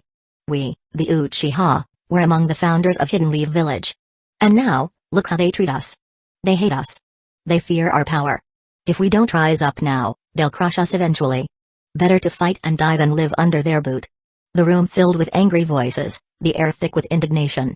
The core Uchiha members, faces flushed with fury, spoke over each other, cursing Hidden Leaf Village's leadership and demanding vengeance. Through it all, Haru said nothing. He sat in silence, brow furrowed, as if torn and uncertain. Haru, what are you hesitating for? One elder snapped, clearly agitated. Have you forgotten your bloodline? To stay silent at such a moment? Unforgivable. Fugaku quickly raised a hand, stopping the growing anger in the room. His eyes turned back to Haru, studying him closely. This was exactly what Fugaku expected. If Haru had agreed too quickly, he would have found it suspicious. He knew Haru well. Cautious, sharp, never one to act on impulse. Every decision Haru made was calculated, every move thought out. And choosing to stand against Hidden Leaf Village wasn't something that could be done lightly. A rebellion wasn't just dangerous. It was suicidal. After a long silence, Haru finally raised his head and looked Fugaku in the eye. I'm in. He said. Just 3 words, but they sent waves through the room. The tense atmosphere relaxed at once. A few men even smiled. Fugaku stood, walked over to Haru, and placed a firm hand on his shoulder. Good. He said. With you on our side, Haru, the chances of our rebellion succeeding have grown. Our first target will be Denzo Shimura, head of the Root Division. It's because of his constant interference that our clan ended up in this situation. This mission, this rebellion, starts with his death. What comes after? Haru asked casually. Rebelling was easy to say, but what came next? Killing Denzo was one thing. Possible, even. But it wouldn't end there. The Uchiha were strong, yes. But Hidden Leaf Village was stronger. A direct war with the village would only bring destruction to the entire clan. There would be no reconciliation. Not after Denzo's death. Even if Haru agreed to participate, he wasn't optimistic about the outcome. But he asked anyway, just to see what Fugaku would say. Hey. Fugaku chuckled. This is only the beginning. We're still planning the details. This isn't something we'll rush into. This is about the future of our clan. We must take the long view. With that, the meeting continued into quieter discussions. Logistics, possibilities, timing. But Haru's thoughts were elsewhere. He had joined the rebellion in name. But in his heart, he knew. Things were more complicated than they seemed. And the night of blood, fire, and Uchiha fate was drawing closer. Chapter 23, How can I rebel with a bunch of insects like you? In response, Haru Uchiha merely nodded, saying nothing further on the surface, though in his heart, his disdain only deepened. Denzo and the Root organization were clearly about to move against the Uchiha clan. Yet the so-called rebellion from the Uchiha had no real plan, no clear direction. How could something like this possibly succeed? After that, Fugaku Uchiha made a few rousing declarations in public. The clan's elites and core members responded with excitement, fired up by his words. But Haru remained utterly uninterested. Everything Fugaku said was nothing more than hollow bravado and unrealistic fantasy. Eventually, under the heated atmosphere, the meeting came to an end. Many Uchiha elites tried to invite Haru out to eat and drink with them afterward. Now that Haru had officially joined the rebellion, he was someone worth befriending. After all, this was a man who had slain Riga, one of the 7 ninja swordsmen of the Hidden Mist. On his own. Such power demanded attention. But Haru refused them all. He had zero interest in mingling with this group. It was pointless. Just a waste of time. Naturally, some of them felt a bit slighted by the rejection. But considering Haru's usual solitary, quiet nature, no one pressed the issue. It wasn't out of character for him. That evening, Haru returned home. This time, he didn't sense anyone tailing him. Just when he began to think that the masked man and Denzo might lie low for a while, He noticed a figure standing silently near his front door, leaning casually against the wall. The boy wasn't very old. 13 or 14, maybe. He wore the traditional Uchiha attire and carried a short katana across his back. His face was handsome, his features delicate. Long black hair tied in a loose ponytail. 2 tear-like lines etched down his pale cheeks. Itachi Uchiha. At the sight of him, every muscle in Haru's body tensed instinctively. This was no ordinary reflex. He had fought this very boy in life-or-death scenarios dozens of times in the simulation. But he quickly reminded himself, this was reality. He forced himself to relax, letting the chill return to his demeanor. He met Itachi's gaze. Are you waiting for me? Yes. Itachi answered calmly. Do you have a few minutes to talk? Haru didn't refuse. He could tell. Itachi bore no hostility. The two of them walked inside. Haru brewed a pot of tea, and they sat down across from each other. You've heard about what our clan plans to do, Itachi said, getting straight to the point. Haru's eyes flickered slightly. He feigned ignorance while pouring tea. What are you talking about? Rebellion. Itachi said plainly. The teapot paused midair in Haru's hand. He lowered it slowly and sat back. As the patriarch's son and a renowned prodigy, it wasn't surprising that Itachi knew. What was surprising was that he came to speak with Haru. Someone he'd never interacted with before. About it. They weren't close. They weren't even acquaintances. Haru waited a beat, then said evenly. Shouldn't it be called an uprising? Maybe. Itachi replied with a faint frown. But does it matter what we call it? His expression was a rare mix of struggle, hesitation, pain. For the Uchiha, it's an uprising. To reclaim fairness and status. But to Hidden Leaf Village. It's rebellion. There will be a battle, no matter what. Two tigers can't share one mountain. No matter who wins, it won't come easy. And the other villages? He continued. They'll seize the chance to strike. It could spiral into another great ninja war. As a child, Itachi had seen war firsthand. The blood, the chaos, the death. It had marked him deeply. He didn't want to see that nightmare repeat. Haru's voice was cool. This is a conflict between the Uchiha and the village. Changing it won't be easy. But what if I can change it? Itachi cut him off. His eyes flickered with inner torment, yet behind them, a quiet expectation. Haru lifted his teacup and took a slow sip, his expression unreadable. Most wouldn't have caught the implications. But Haru understood exactly what Itachi meant.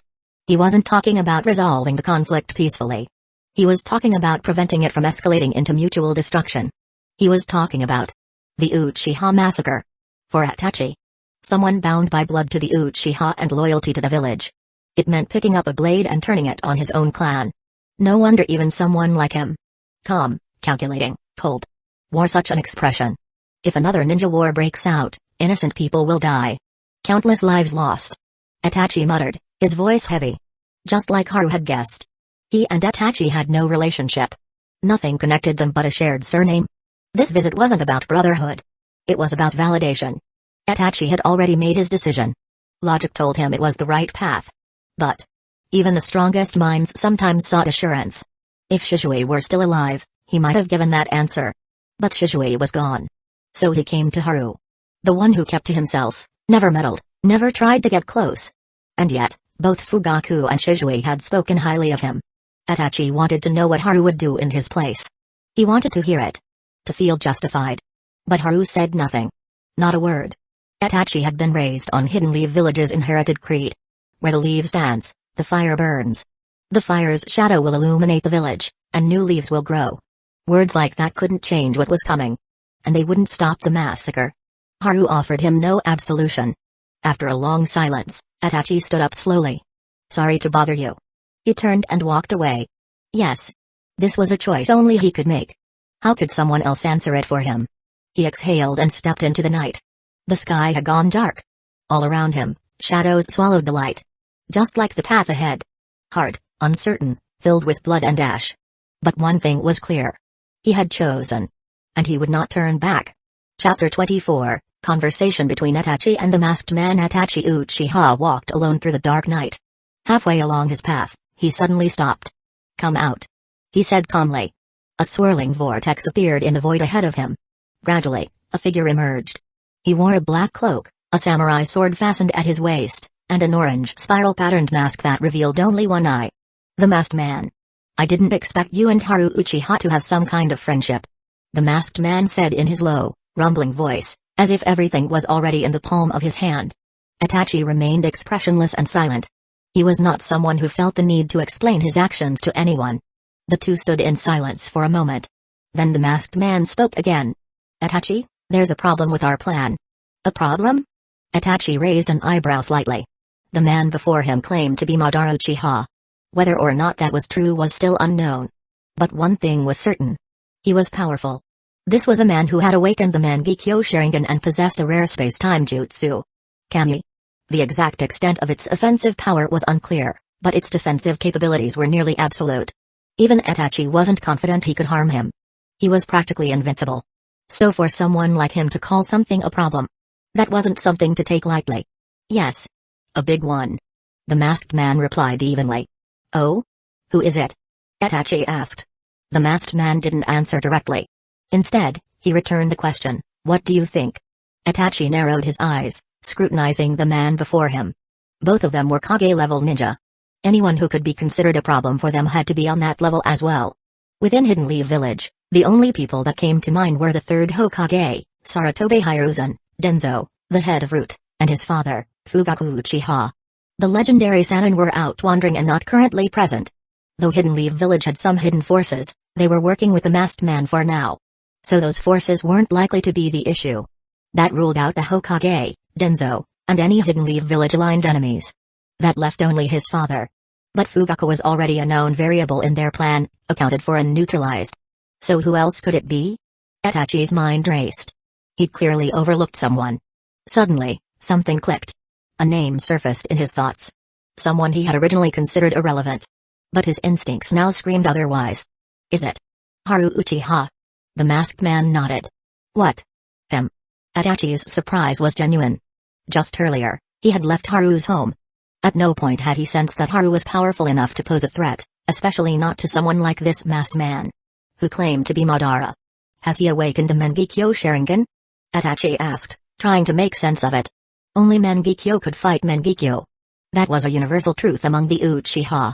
But the masked man shook his head. No. His Sharingan is still at the 3 Tomoe stage. 3 Tomoe? Itachi frowned. That couldn't be right. Was that really a threat? He relies on taijutsu. Unmatched taijutsu. The masked man said with a chuckle. For an Uchiha to excel at taijutsu. Hey, ironic. Itachi recalled something. During the rumors of Haru's battle with Kurisuke Raga of the 7 Ninja Swordsmen, the reports said that Raga was defeated through sheer hand-to-hand combat. So it was true. His taijutsu was formidable. But could taijutsu alone match the Mangekyo Sharingan? Impossible. Only those who had awakened Mangekyo understood how terrifying its power was. Even elite-level physical skills would crumble under the all-seeing eye. Itachi looked directly at the masked man. You're overthinking it. The Mangekyo Sharingan is enough to crush everything. Maybe. The masked man didn't argue. If he hadn't experienced it firsthand, he wouldn't have believed it either. The sheer speed and strength of Haru's body had even left him wounded. Something that hadn't happened in a long time. But he kept that detail to himself. After all, he was still wearing the persona of Madara. Admitting that he had been injured would destroy the myth. So he only gave a cryptic warning. Itachi, don't underestimate Haru Uchiha. He's stronger than you think. He may become the biggest obstacle to our entire plan. Itachi didn't respond. His face remained calm as he turned and began walking away. Because there was nothing more to say. Yes. One should never underestimate an opponent. But at the same time, one must have unwavering faith in themselves. He possessed the Mangekyo Sharingan. Haru only had the standard 3 Tomoe Sharingan. Even if his taijutsu was unmatched. It didn't matter. 3 Tomoe could never beat Mangekyo. That was the root of his confidence. His greatest asset. Behind him, cloaked in shadow, the masked man stared at the boy moving away. So confident, so composed. He was reminded of someone else. Old, sealed memories surfaced unbidden. He thought of another genius from Hidden Leaf Village's past. A partner. Someone he had trained with, completed missions with, fought alongside in life and death. A brother. And her. Rin. His vision began to blur. A girl's figure appeared before him. Short brown hair, dark brown eyes, and the iconic purple markings on her cheeks. She smiled at him. That smile. So warm, so pure, so intoxicatingly real. Then the image shifted. Her smile faded, twisted into pain. Blood pooled at the corner of her lips. The vision shattered like broken glass. Reality returned. It was dark. Itachi had already vanished into the distance. Just like those who once stood at his side. The masked man's Sharingan glowed an even deeper red. His body trembled slightly. It was hard to imagine that this man, who called himself Madara Uchiha, this cold, ruthless puppet master, once had a side so human, so broken. In a voice barely above a whisper, he murmured, "Rin, I want to create a world with you."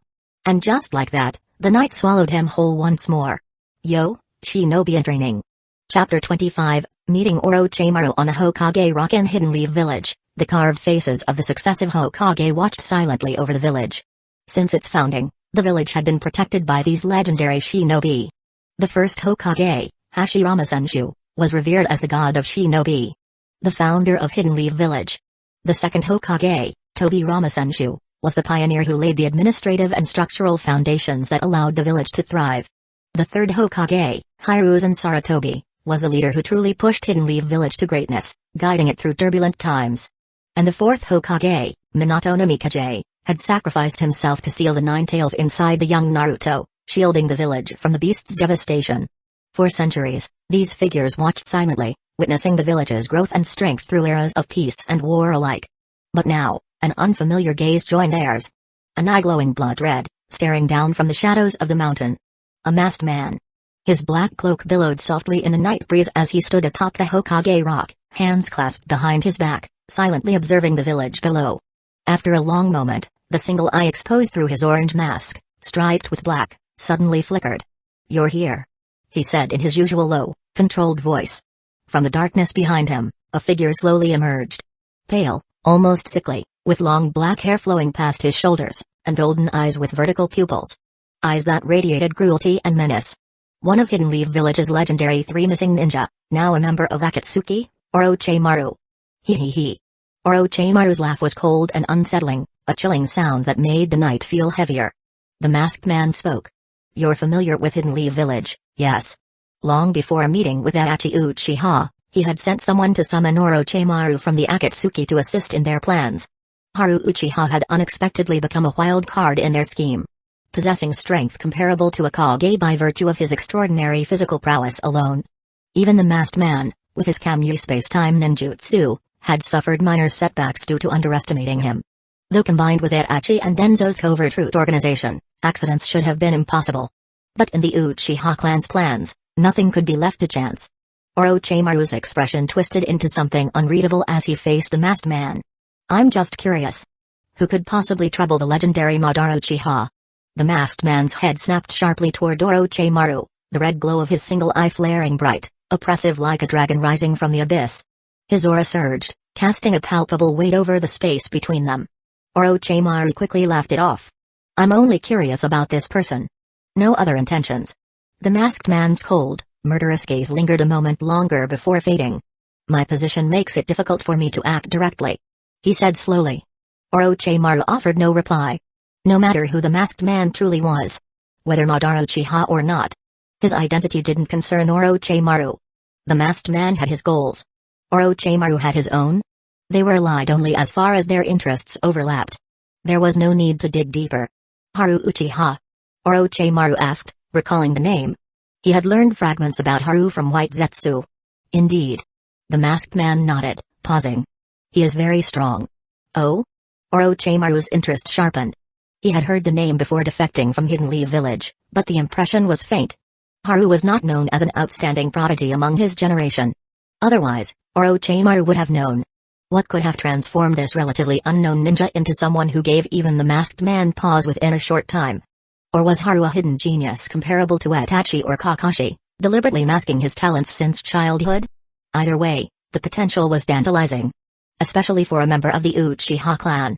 Uchiha. Sharingan. Intriguing. Orochimaru's slender tongue flicked out to wet his dry lips, his cold smile widening. "I'll go meet him," he said. With a swift teleportation jutsu, he vanished. The masked man remained, eyes fixed on the horizon. Orochimaru's seeming carelessness was a facade. He was as cautious as the masked man, if not more so. There was no need to explain. Knowing an opponent's strength in advance was vital. With Orochimaru involved, the masked man finally felt a measure of ease. After all, Dealing with Orochimaru's strange and unpredictable nature was tricky. Even for him. Night had deepened, and silence blanketed the village. Haru Uchiha was still immersed in his training. Possessing the Otsutsuki lineage, his body's functions had improved to a degree bordering on the supernatural. After days of daily practice, he maintained boundless energy without the slightest fatigue. He closed his eyes, guiding chakra smoothly through his body. If a Hyuga with Byakugan were present, they would marvel at the immense chakra reserves and precise control flowing within him. Outside, in the shadows near the house, Orochimaru approached silently, peering through a crack in the window. A faint smile curved his lips as he observed the scene. Cold and venomous like a snake preparing to strike. At the same moment, Haru, eyes closed moments ago, suddenly opened them. His Sharingan flared to life, blood red and intense. His gaze fixed precisely where Orochimaru stood. Huh? Discovered? Orochimaru muttered, surprised. With his skill, he could have concealed himself from even a Kage-level ninja. Yet here he was, spotted the instant he neared. Such sharp perception. He'd only seen it in the masked man, who wielded the Mangekyo Sharingan. But Haru's eyes were only the 3 Magatama Sharingan, yet he had reached this level of awareness. Now he understood why the masked man valued Haru Uchiha so highly. This boy was truly no ordinary ninja. Yo, shinobi in training. You've read through intense battles, emotional flashbacks, and probably a few secret forbidden jutsu. But you still haven't added this story to your collection, left a review, or launched a power stone like a Rasengan. Even Naruto left a shadow clone to drop one. Sasuke looked back just to judge you. And Kakashi? He's silently disappointed behind that mask. Chapter 26, Orochimaru, I just want your body come out. Haru Uchiha's gaze pierced the shadows where Orochimaru concealed himself, his voice calm but resolute. Though he hadn't fully awakened his Mangekyo Sharingan and was still using the standard 3 Tomoe form, his insight far exceeded that of an average Sharingan user. It was this heightened perception that had revealed Orochimaru's hiding place in the first place. Originally, Haru had believed that after defeating the masked man, no one else would come to trouble him again. Yet, here was someone ungrateful enough to do exactly that. Hee. Orochimaru's voice slithered out, amused and sinister. Such keen insight. He murmured with a mocking tone. What a remarkable little Uchiha. After the initial surprise, Orochimaru regained composure and masked his true feelings. Since he'd been discovered, there was no point in hiding any longer. His body twisted and writhed like a serpent, and in an instant, he appeared inside Haru's residence. It's you, Orochimaru. Haru said flatly, expression unreadable. His voice held no hint of emotion. Regardless of the fact he was a time traveler, it was impossible for him not to recognize Orochimaru. Even had he lived in Hidden Leaf Village since childhood, he would have known the legendary figure. One of the infamous 3 legendary Sannin. But why was Orochimaru here? In Haru's memory, Orochimaru hadn't appeared on the night of the Uchiha clan massacre. Could it be? Orochimaru's lips curled into a faint smile, cold and calculating. His eyes gleamed with cruelty, hunger, and cold ambition. Just looking at them sent a chill down one's spine. Haru Uchiha. Excellent, very excellent. Orochimaru sneered. I never expected the Uchiha clan to have such a perfect body besides Itachi. No, that's not quite right. Your body is even better than Itachi's. It's truly fascinating. Orochimaru greedily extended his forked tongue, licking his lips as if savoring a delicious prize. He was extremely satisfied with Haru's body. Because of the masked man's presence, Itachi Uchiha had been somewhat restrained. But Haru? Orochimaru could act openly toward him without worry. He could even coax the masked man and Itachi into aiding him if necessary. Even if Haru was strong, could he be stronger than the 3 Kage-level warriors? Wouldn't that place him firmly in Orochimaru's pocket? Haru, as a time traveler, understood this implication all too well. In the original timeline, Orochimaru coveted the Sharingan's power and once fixated on Itachi Uchiha's body. But Itachi's terrifying strength made him an impossible target. Unable to succeed, Orochimaru had to settle for second best, choosing Sasuke instead. And now, it seemed his wish was finally coming true. Haru chuckled silently but said nothing aloud. Yet the disdain and contempt in his eyes were unmistakable. Now, equipped with the Otsutsuki lineage physiology, Mangekyo Sharingan, and wood style, he knew there might be people stronger than him in the world, but at the Kage level, he was certainly among the strongest. If not the very strongest. Orochimaru was no weakling, but it all depended on who you compared him to. Haru no longer feared Orochimaru, he had the power and confidence to face him. His unflinching reaction caused Orochimaru's expression to falter briefly. Have you been underestimating me? Haru's tone was calm yet challenging. "This is the first time in so many years I've met a young one with such arrogance. Boy, young blood should learn to respect their elders and know how high the sky is and how deep the earth runs." At once, 5 or 6 massive snakes burst from the ground, slithering rapidly toward Haru. Before he could react, they had him firmly bound, immobilizing him completely. "Is this all you've got?" Orochimaru sneered, looking down at the restrained Uchiha with scorn. How disappointing. He had set this trap the moment he appeared in the house, intending to catch Haru off guard and swiftly subdue him. The plan had worked flawlessly. It even made Orochimaru doubt the masked man's warnings. Was it really worth his effort to deal with a mere boy? But the result was undeniable. Haru's body was nearly perfect, and worth the trouble. While contemplating his prize, Orochimaru prepared to whisk Haru away from Hidden Leaf Village. The masked man's orders, the clan's massacre. They were none of Orochimaru's concern. But suddenly, Orochimaru's face twisted with shock. This. Before him, the bound Haru vanished without a trace. The giant snakes that had restrained him remained coiled, tightly wrapped where his body had been. An illusion. He had fallen into a Genjutsu. When had he been trapped? Orochimaru's expression darkened, ferocity rising in his eyes. It turned out that while he prepared his surprise attack, Haru had already laid a secret, almost invisible illusion trap. Even Orochimaru hadn't noticed it. Unwittingly, he had walked right into Haru's snare. "No matter what you try, you can't escape my gaze." Haru's voice echoed coldly, calm as ever, betraying no emotion. Capturing Orochimaru, one of Hidden Leaf Village's legendary Sannin, seemed like just another day for him. Orochimaru's face twisted with fury, his mind racing. Sharingan. This was the power of the Sharingan. Ordinary ninjas, even someone as formidable as Orochimaru, found no room to resist its power. "Ah!" Orochimaru roared, and suddenly spat out a massive snake from his mouth. An identical replica of himself. The giant serpent shattered the window and slithered away, unrestrained. Orochimaru's skill in escape was legendary. Even Haru was caught off guard for a moment by the speed and subtlety of his departure. There was no need for complex ninjutsu. Just a direct, instantaneous release. If you blinked, you'd miss it. Still, Haru wasn't too regretful.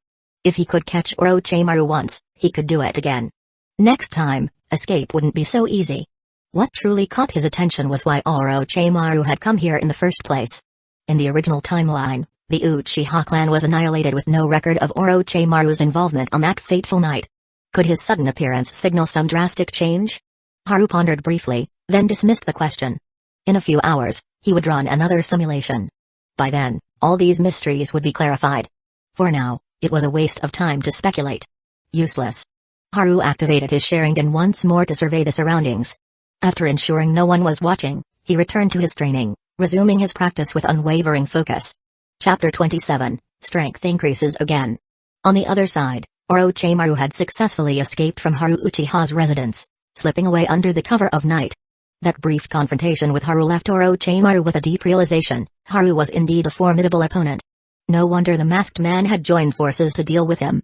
More than anything, Orochimaru had witnessed the terrifying power of the Sharingan firsthand. Back when he still lived in Hidden Leaf Village, he had coveted the Sharingan for years. It was only due to the immense strength of the Uchiha clan and Hidden Leaf Village's interference that he had never acted on that desire. Now, after so many years, Orochimaru had once again seen the full might of the Sharingan. Before him, all the intricate calculations and ninjutsu he prided himself on were rendered useless. He was defeated almost instantly, without even a moment to resist. The Sharingan truly was an overwhelmingly fierce power. But this defeat did not quell his hunger for the Sharingan. On the contrary, it ignited it even more fiercely. No. He didn't just want the Sharingan. Only the blood of the Uchiha clan could wield those dreadful eyes to their full potential. What Orochimaru desired was a perfect vessel. Haru Uchiha's body. As Orochimaru advanced cautiously, a swirling vortex suddenly appeared before him. From the swirling portal, a figure slowly materialized. Dressed in a black robe, a samurai sword hung at his waist. His face was concealed by an orange mask striped with black, revealing only a single eye. That eye glowed with a deep crimson light. Within the red light, 3 magatama were connected, forming a blade-like pattern. The masked man. Have you tried? You look a little embarrassed. The masked man said calmly. Orochimaru narrowed his eyes. To be defeated by a much younger junior, fleeing in disarray, and then run into the masked man. It was humiliating, and his expression soured. After a brief pause, he regained his usual composure and replied. Haru Uchiha is indeed a powerful opponent. When the plan is executed, are you confident? The masked man asked. Orochimaru smiled, radiating confidence. Despite witnessing Haru's strength, his resolve remained unshaken. Of course. No matter how powerful Haru Uchiha is, he will never match up to those two. Those two? The masked man questioned. Orochimaru lightly stuck out his tongue, a strange gleam in his eye, and performed hand seals. Summoning, impure world reincarnation, impure world reincarnation. Bang. From the ground, two coffins slowly emerged, standing before Orochimaru and the masked man. Boom. The coffin doors creaked open, revealing the preserved corpses inside. The masked man's pupils constricted sharply in surprise. This rare reaction from the man who so often claimed to be Madara Uchiha, calm and majestic, was telling. Clearly, the beings in those coffins left a profound impact on him. Indeed, Orochimaru had spoken truly. With these two resurrected, even if Haru Uchiha was extraordinarily powerful, he wouldn't be able to turn the tide. In a few hours, the system would finish cooling down. What awaited Haru was the third simulation. In the first simulation, he had acquired the Otsutsuki physiology. In the second, wood style. By the end of the second, he had also gained the Mangekyo Sharingan. What would the third simulation bring? The thought alone made his heart race. Haru sat quietly in his room, waiting for the time to come. Beforehand, he had requested leave from the Hidden Leave Village Guard Department to dedicate a full day to the simulation. From prior analysis, what happened in real life influenced the simulation's events. The past 2 days had been relatively calm. His life was mostly occupied by the daily work of the guard department. But 3 major things had transpired. First, the clan head, Fugaku Uchiha, confided in him that the Uchiha clan planned to revolt. Second, a conversation between Itachi Uchiha and himself. Third, Haru's confrontation with the masked man. Of these, only the first aligned perfectly with the original story. The Uchiha clan's rebellion was inevitable. Hidden Leave Village had long prepared for it. The only difference was that Haru knew the truth. Yet he had no intention of interfering. Therefore, the first matter barely influenced the simulation. Although Itachi approached him, nothing of note occurred. That wouldn't affect the future. The most significant was the last event, his battle with the masked man. While it had shocked the masked figure, it also revealed Haru's strength. This meant the coming simulation would be even more dangerous. Yet this did not instill fear in Haru. Instead, it filled him with exhilaration.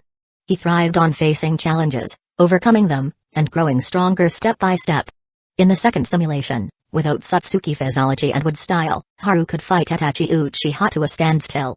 Now, with the Mangekyo Sharingan added, his power had surged tremendously.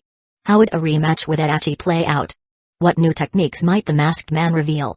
Thinking about it, Haru's excitement surged uncontrollably, eager to begin the simulation and test his current limits. He exhaled deeply and glanced at the clock hanging on the wall. 10:38. Almost time. Less than 2 hours remained. During this waiting period, Haru didn't practice ninjutsu as before. Instead, he sat quietly at home, eyes closed, reflecting on his last simulated fight. He recalled every detail, every insight gleaned from battling Itachi Uchiha. Training wasn't just about repetition and effort. It required reflection, analysis, and synthesis. From it, one could discover strengths and identify weaknesses to improve upon. Time slipped by, and over an hour vanished in an instant.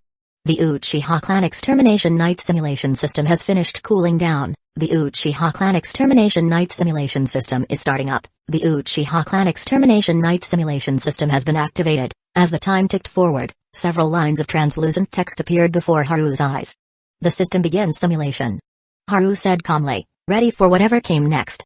The Uchiha Clan Extermination Night Simulation begins. Current solidified abilities, Otsutsuki Physique, Golden Ability, grants an extremely powerful self-healing capability, comparable to an immortal body at its peak state. It can also absorb ninjutsu, and the chakra reservoir it can sustain is nearly infinite. Hence, it is also called the Immortal Body, Wood Style, Golden Ability, a unique Kekkei Genkai created by the first Hokage, Hashirama Senju. It combines water and earth chakra natures. This ninjutsu uses the caster's own chakra as the source of life itself. Currently available abilities: Illusion Master, Purple Ability, Eye Power plus 100, Blue Ability, Elemental Master, Purple Ability. As the abilities appeared one by one, Haru's expression showed a flicker of surprise. Previously, most abilities that manifested were blue. White abilities were also common. Purple was much rarer. Gold appeared only once per day. And now, during this very first simulation, 2 purple abilities and 2 gold abilities appeared simultaneously. That was exceedingly rare. Haru carefully reviewed the list and prepared to start the simulation. Otsutsuki Physique, Golden Ability, grants super strong self-healing, comparable to immortality in the extreme state. It can also absorb ninjutsu, with nearly infinite chakra capacity. Thus, it is called the Immortal Body, Wood Style, Golden Ability, a unique Kekkei Genkai created by the first Hokage, Hashirama Senshu, combining water and earth chakra.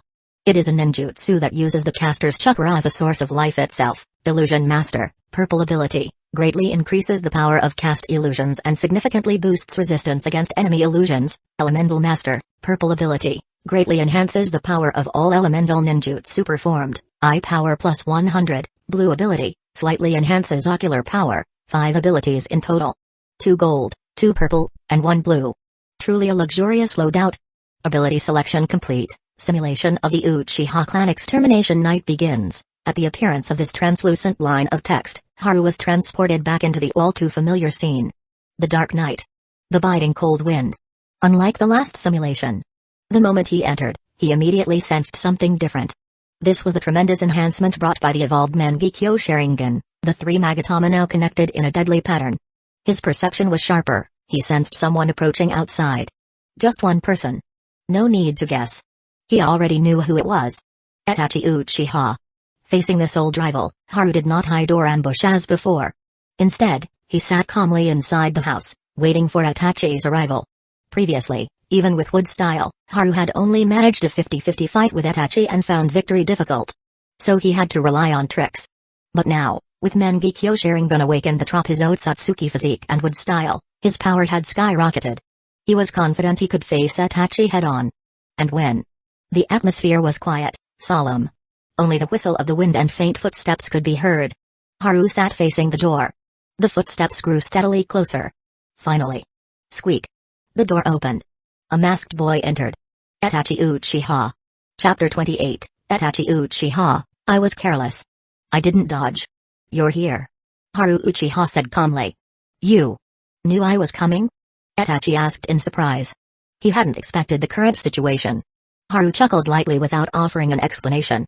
I came to kill you. Itachi said coolly, as if speaking about something mundane, his voice full of confidence. He drew a kunai from his sleeve. At the same time, his blood-red Sharingan flared, glowing with a dazzling red light.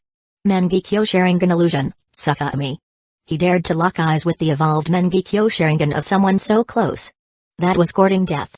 Before this, the masked man and Denzo had explained everything to him in detail. Haru Uchiha was trouble, not easy to handle. Is this the result? Itachi thought, disappointment flashing through him. The Tsukami realm was suffused with blood-red light. Haru was suspended on a cross, immobile. Itachi stood before him, knife in hand. How can a 3 Magatama Sharingan block my Mangekyo Sharingan? Itachi wondered aloud.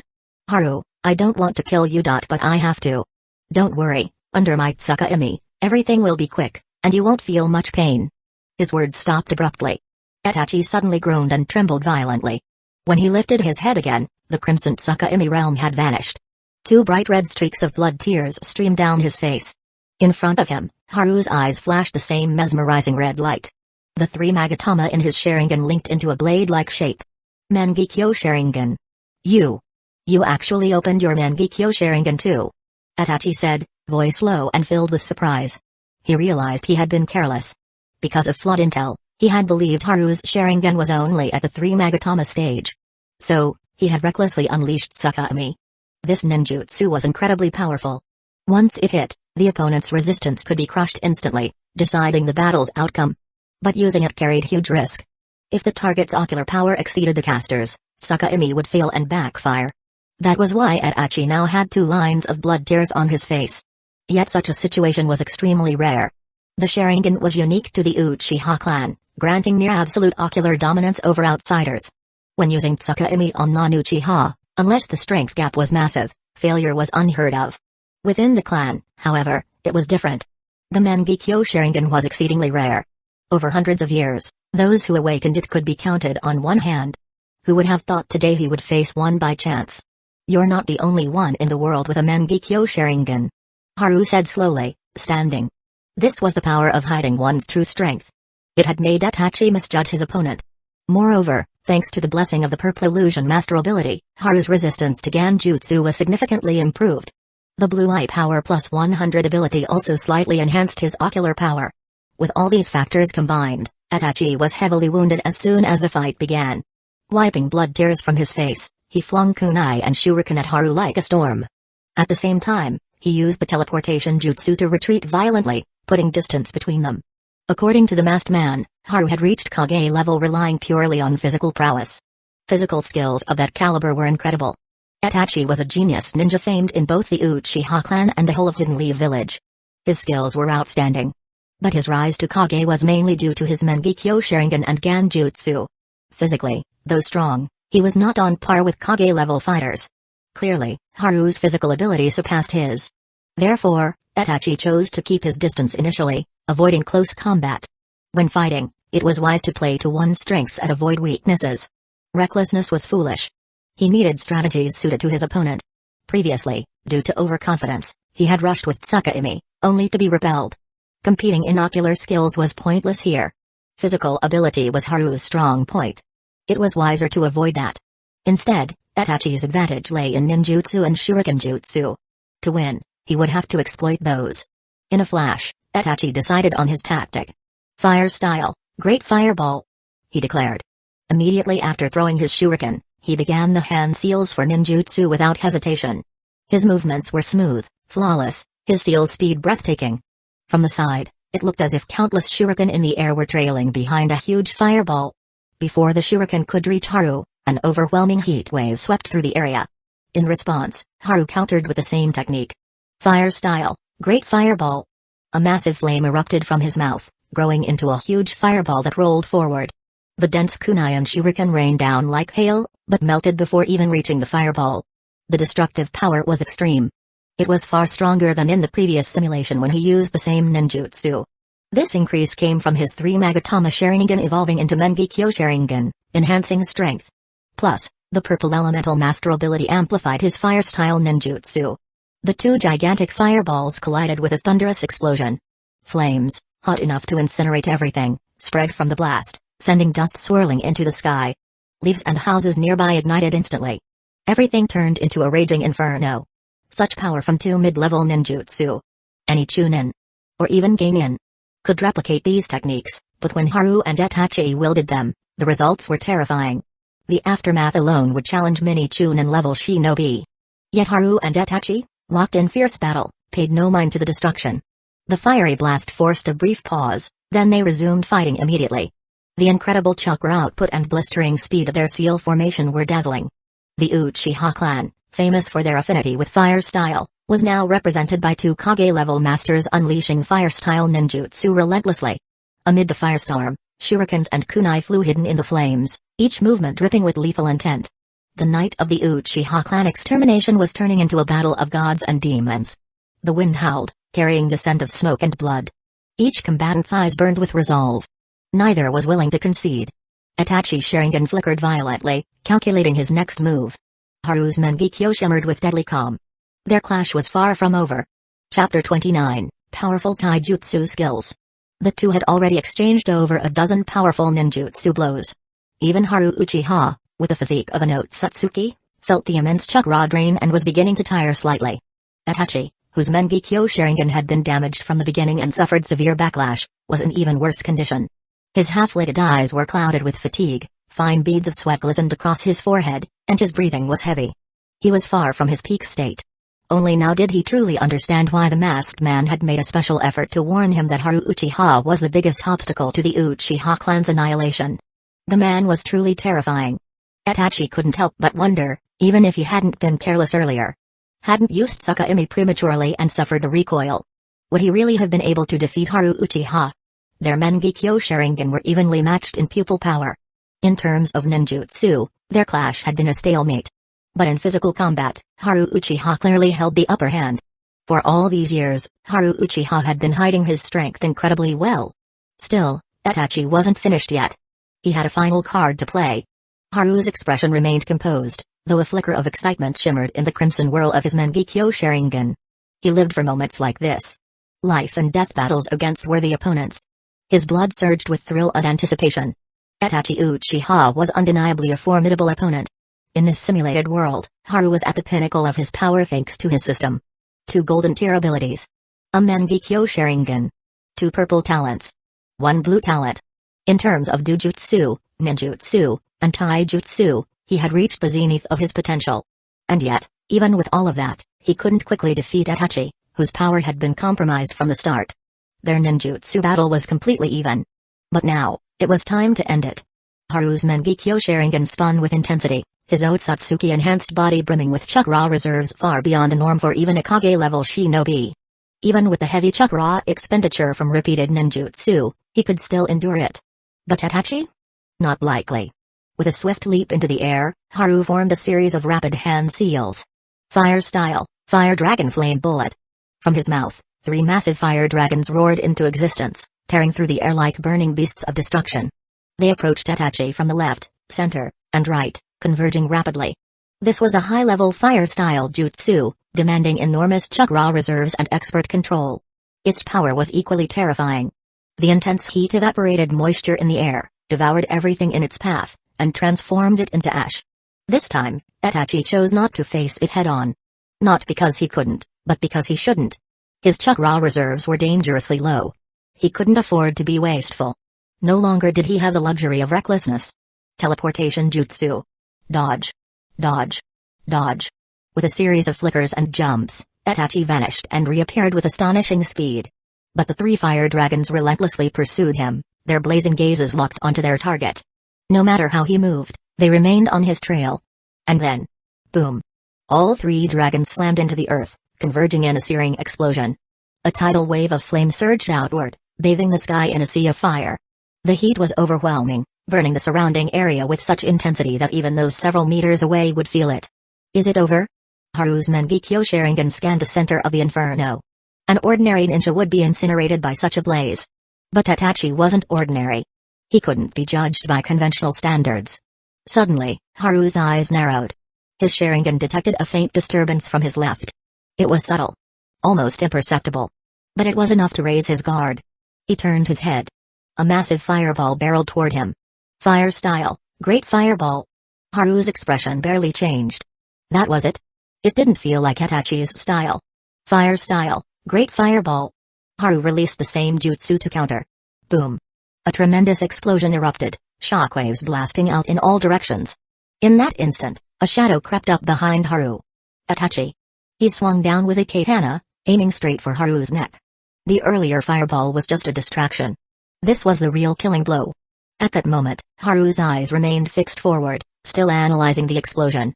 He hadn't noticed the danger creeping up behind him. Itachi's blade sliced through the air.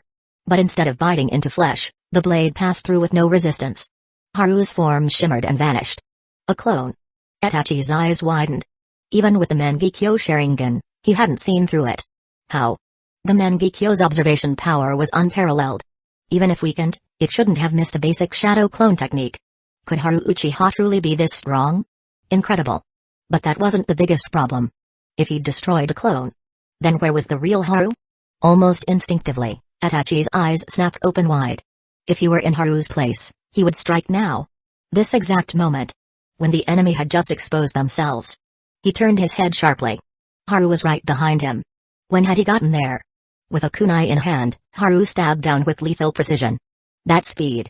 That decisiveness. That deadly efficiency. This was the same technique that had instantly killed Kurosukiraga, one of the 7 ninja swordsmen. This was the technique that had made even the enigmatic masked man so wary. Previously, Itachi had believed that his Mangekyo Sharingan would give him the upper hand in any scenario. He now realized he was wrong. His eyes could follow Haru's movements. But his body couldn't react in time. Haru Uchiha was just too fast.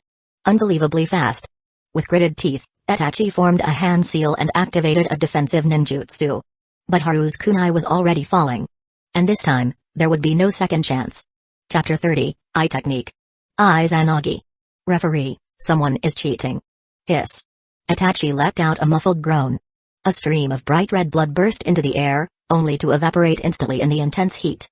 The smell of iron lingered faintly in the air. Bang. Haru Uchiha's kunai came down hard. Piercing with deadly precision. But it struck nothing more than a chunk of wood. Substitution jutsu. Such incredible hand seal speed. Astonishing. Rika, the original opponent, had stood no chance under Haru's raw physical prowess. He was utterly overwhelmed. But now he faced Itachi Uchiha. Someone far stronger, more skilled. Even using the same taijutsu, Haru couldn't take him down as easily. Itachi had managed to activate a substitution just in time. Though wounded, he survived. That speed. It might even be beyond what Haru could match right now. But in that same moment, behind Haru, a silent figure emerged in midair. A monstrous form, half human, half serpent. Orochimaru. His jaw unhinged grotesquely, and he lunged with the Kusanagi sword held in his mouth, aimed straight at Haru. At that instant, Haru had just driven his kunai into Itachi's substitution and was still suspended midair. He had no footing. No leverage to dodge. Even if he sensed something wrong, there was nowhere to escape. Orochimaru's jaws snapped shut with brutal force. The Kusanagi sword and razor-sharp fangs simultaneously pierced Haru's shoulder. Bright blood sprayed outward. Haru's body went rigid. Completely still. He'd been stabbed. Orochimaru opened his mouth slowly, licking the blood from his lips with a forked tongue. His eyes gleamed with feverish delight. It was done. The wound wasn't fatal. He had been careful not to kill Haru. After all, he needed this perfect vessel. But there was no strength left in Haru to resist. That much, he was certain.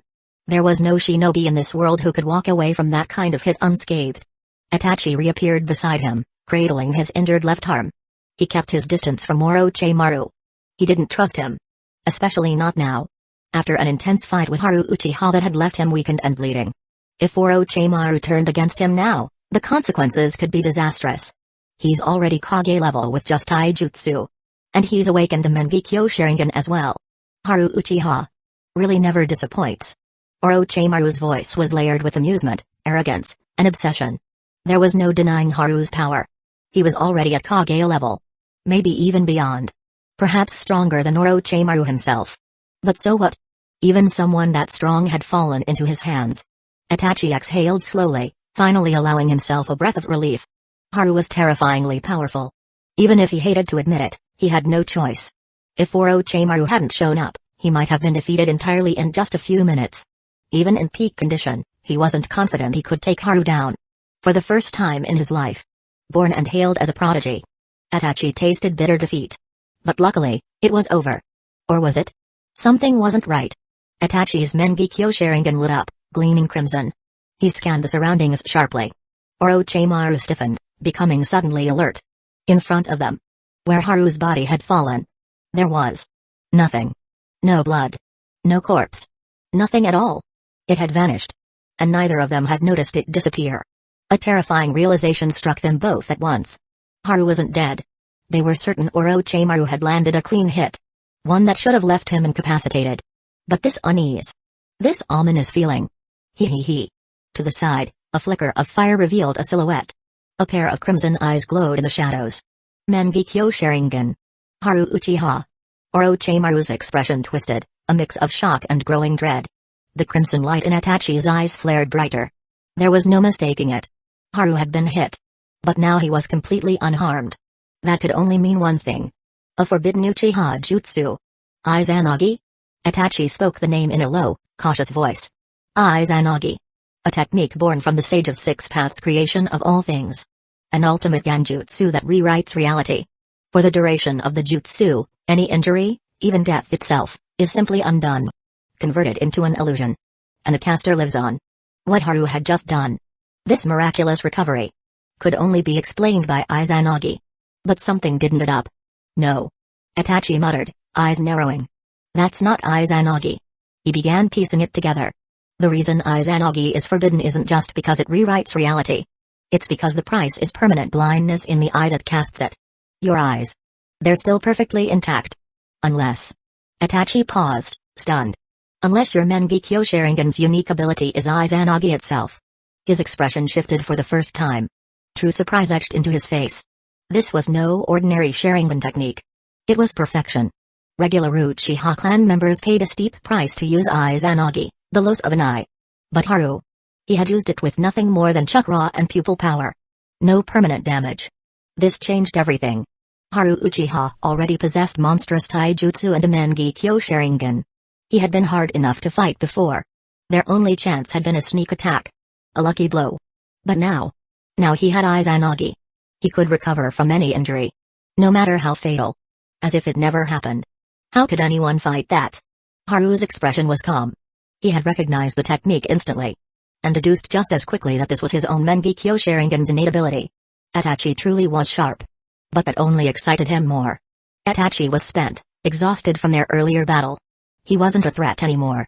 Orochimaru, though, was different. Their last encounter hadn't even been a real fight. Just a test, a fleeting exchange. But now Haru could finally go all out. He stepped forward slowly, walking straight toward the two of them. Alone. Facing a Mangekyo Sharingan wielder and one of the three legendary Sannin. But he looked utterly composed. Eager, even. In contrast, Itachi and Orochimaru looked tense. Alert. Like they were staring down something truly horrifying. Then, a vortex of space-time swirled into existence around them. The distorted spiral wrapped around Orochimaru and Itachi and carried them away in an instant. When they reappeared, they were standing on a distant cliffside. And they weren't alone. The masked man was with them. Now three stood together. Watching from afar. Not coming out? The masked man muttered darkly. This kid's not just our problem, you know. The wind howled through the scorched battlefield. Flames crackled, still smoldering. No response came. Silence. The masked man gave a cold snort. TCH. Let's go. He had already slaughtered the Uchiha clan before coming here. Haru Uchiha was the only one left. And he had what he came for. If the rest of Hidden Leaf Village didn't care, then neither did he. The vortex spiraled open once more. And they vanished. Chapter 31, The organization needs talents like you. Itachi and Orochimaru remained where they were, motionless. For Itachi, the masked man could leave, but he couldn't. He hadn't yet fulfilled the promise he made to Hidden Leaf Village. Naturally, Hidden Leaf Village wouldn't uphold their end of the agreement until he did. So, he couldn't leave. At least, not yet. As for Orochimaru, he was merely a spectator. He was confident that if he wanted to leave, no one could stop him. But with Itachi and Haru Uchiha, two of the most formidable Uchiha geniuses, locked in a life-and-death battle, how could he bear to miss the show? The masked man looked from Orochimaru to Itachi. He could more or less guess why Orochimaru hadn't left. He didn't care. But Itachi. His organization was recruiting, preparing for something big. A ninja as powerful as Itachi Uchiha was exactly the kind of asset he needed. He wasn't willing to give up a potential ally that strong. But the situation wasn't ideal. Itachi clearly had no intention of leaving. And he wasn't about to start a fight with someone like Haru Uchiha just to bring Itachi back. Especially not now. When Hidden Leaf Village's forces were surrounding the area. No matter the outcome, whether victory or defeat, the cost would be too high. Hidden Leaf Village would surely swoop in to clean up the mess. Just as Itachi had always been wary of him. He, too, remained wary of Hidden Leaf Village. Especially of Denzo. Their relationship was purely transactional. Mutually beneficial but completely devoid of trust. So, the masked man made his decision swiftly. Since Itachi refused to come, he would withdraw. It was unfortunate to give up on such a powerful ninja, but Itachi wasn't the only candidate in the world. He couldn't afford to gamble too much on one man. A vortex of spiraling space opened up beside him. The masked man's body began fading rapidly into the swirl. But just then, in the firelit darkness, more figures began to emerge. They wore black uniforms, similar to Hidden Leaf Village's Anbu. But their masks were more grotesque, eerie. Root. Hidden Leaf Village's secret foundation. Denzo's private army. In the blink of an eye, dozens upon dozens of these root operatives poured in from the shadows. From a distance, they looked endless, a tightly packed formation. There had to be nearly 100 of them, and they surrounded Haru Uchiha in the center. At the rear of the formation, Denzo emerged slowly from the gloom. The masked man, whose body had nearly vanished into Kami, paused and remained. His eyes narrowed as he stared coldly at Denzo, clearly still displeased by the elder's decision to sit back and watch until now. Haru Uchiha smirked as he watched them. Again? In the last simulated battle, he'd been forced into retreat by the combined efforts of nearly 100 root operatives, the masked man, Itachi, and Denzo. And now the same thing? No variety? Still. He had to admit. It was effective. An ordinary root ninja might not be threatening. But nearly 100 of them, attacking in unison. That was something else. Even Haru felt the immense pressure bearing down on him. Denzo gave the signal without hesitation. Immediately, all the root ninjas launched their coordinated assault. Water style, water dragon bullet. Earth style, earth flow spheres. Lightning style, Thunderball Jutsu. In an instant, nearly 100 elemental jutsu erupted simultaneously. Flames, lightning, water, earth, wind. All of it launched in a synchronized bombardment at Haru Uchiha. Individually, none of these techniques were remarkable. But together, they became a force of destruction. The sight was spectacular from afar, like a storm of chakra tearing through the night. Haru Uchiha stood still, hands clasped behind his back. The glow of fire danced across his sharp features, casting flickering shadows on his face. The wind tugged at his clothes and blew a stray lock of hair across his forehead. Not even a ripple of emotion crossed his face. Let the world collapse. He would remain unmoved. Even if this weren't a simulation. Even if this were reality. No matter how dear the situation, not even the slightest fear would touch his heart. With his current strength, if he wanted to escape, no one here could stop him. But he stayed. He stayed for the Uchiha clan's massacre.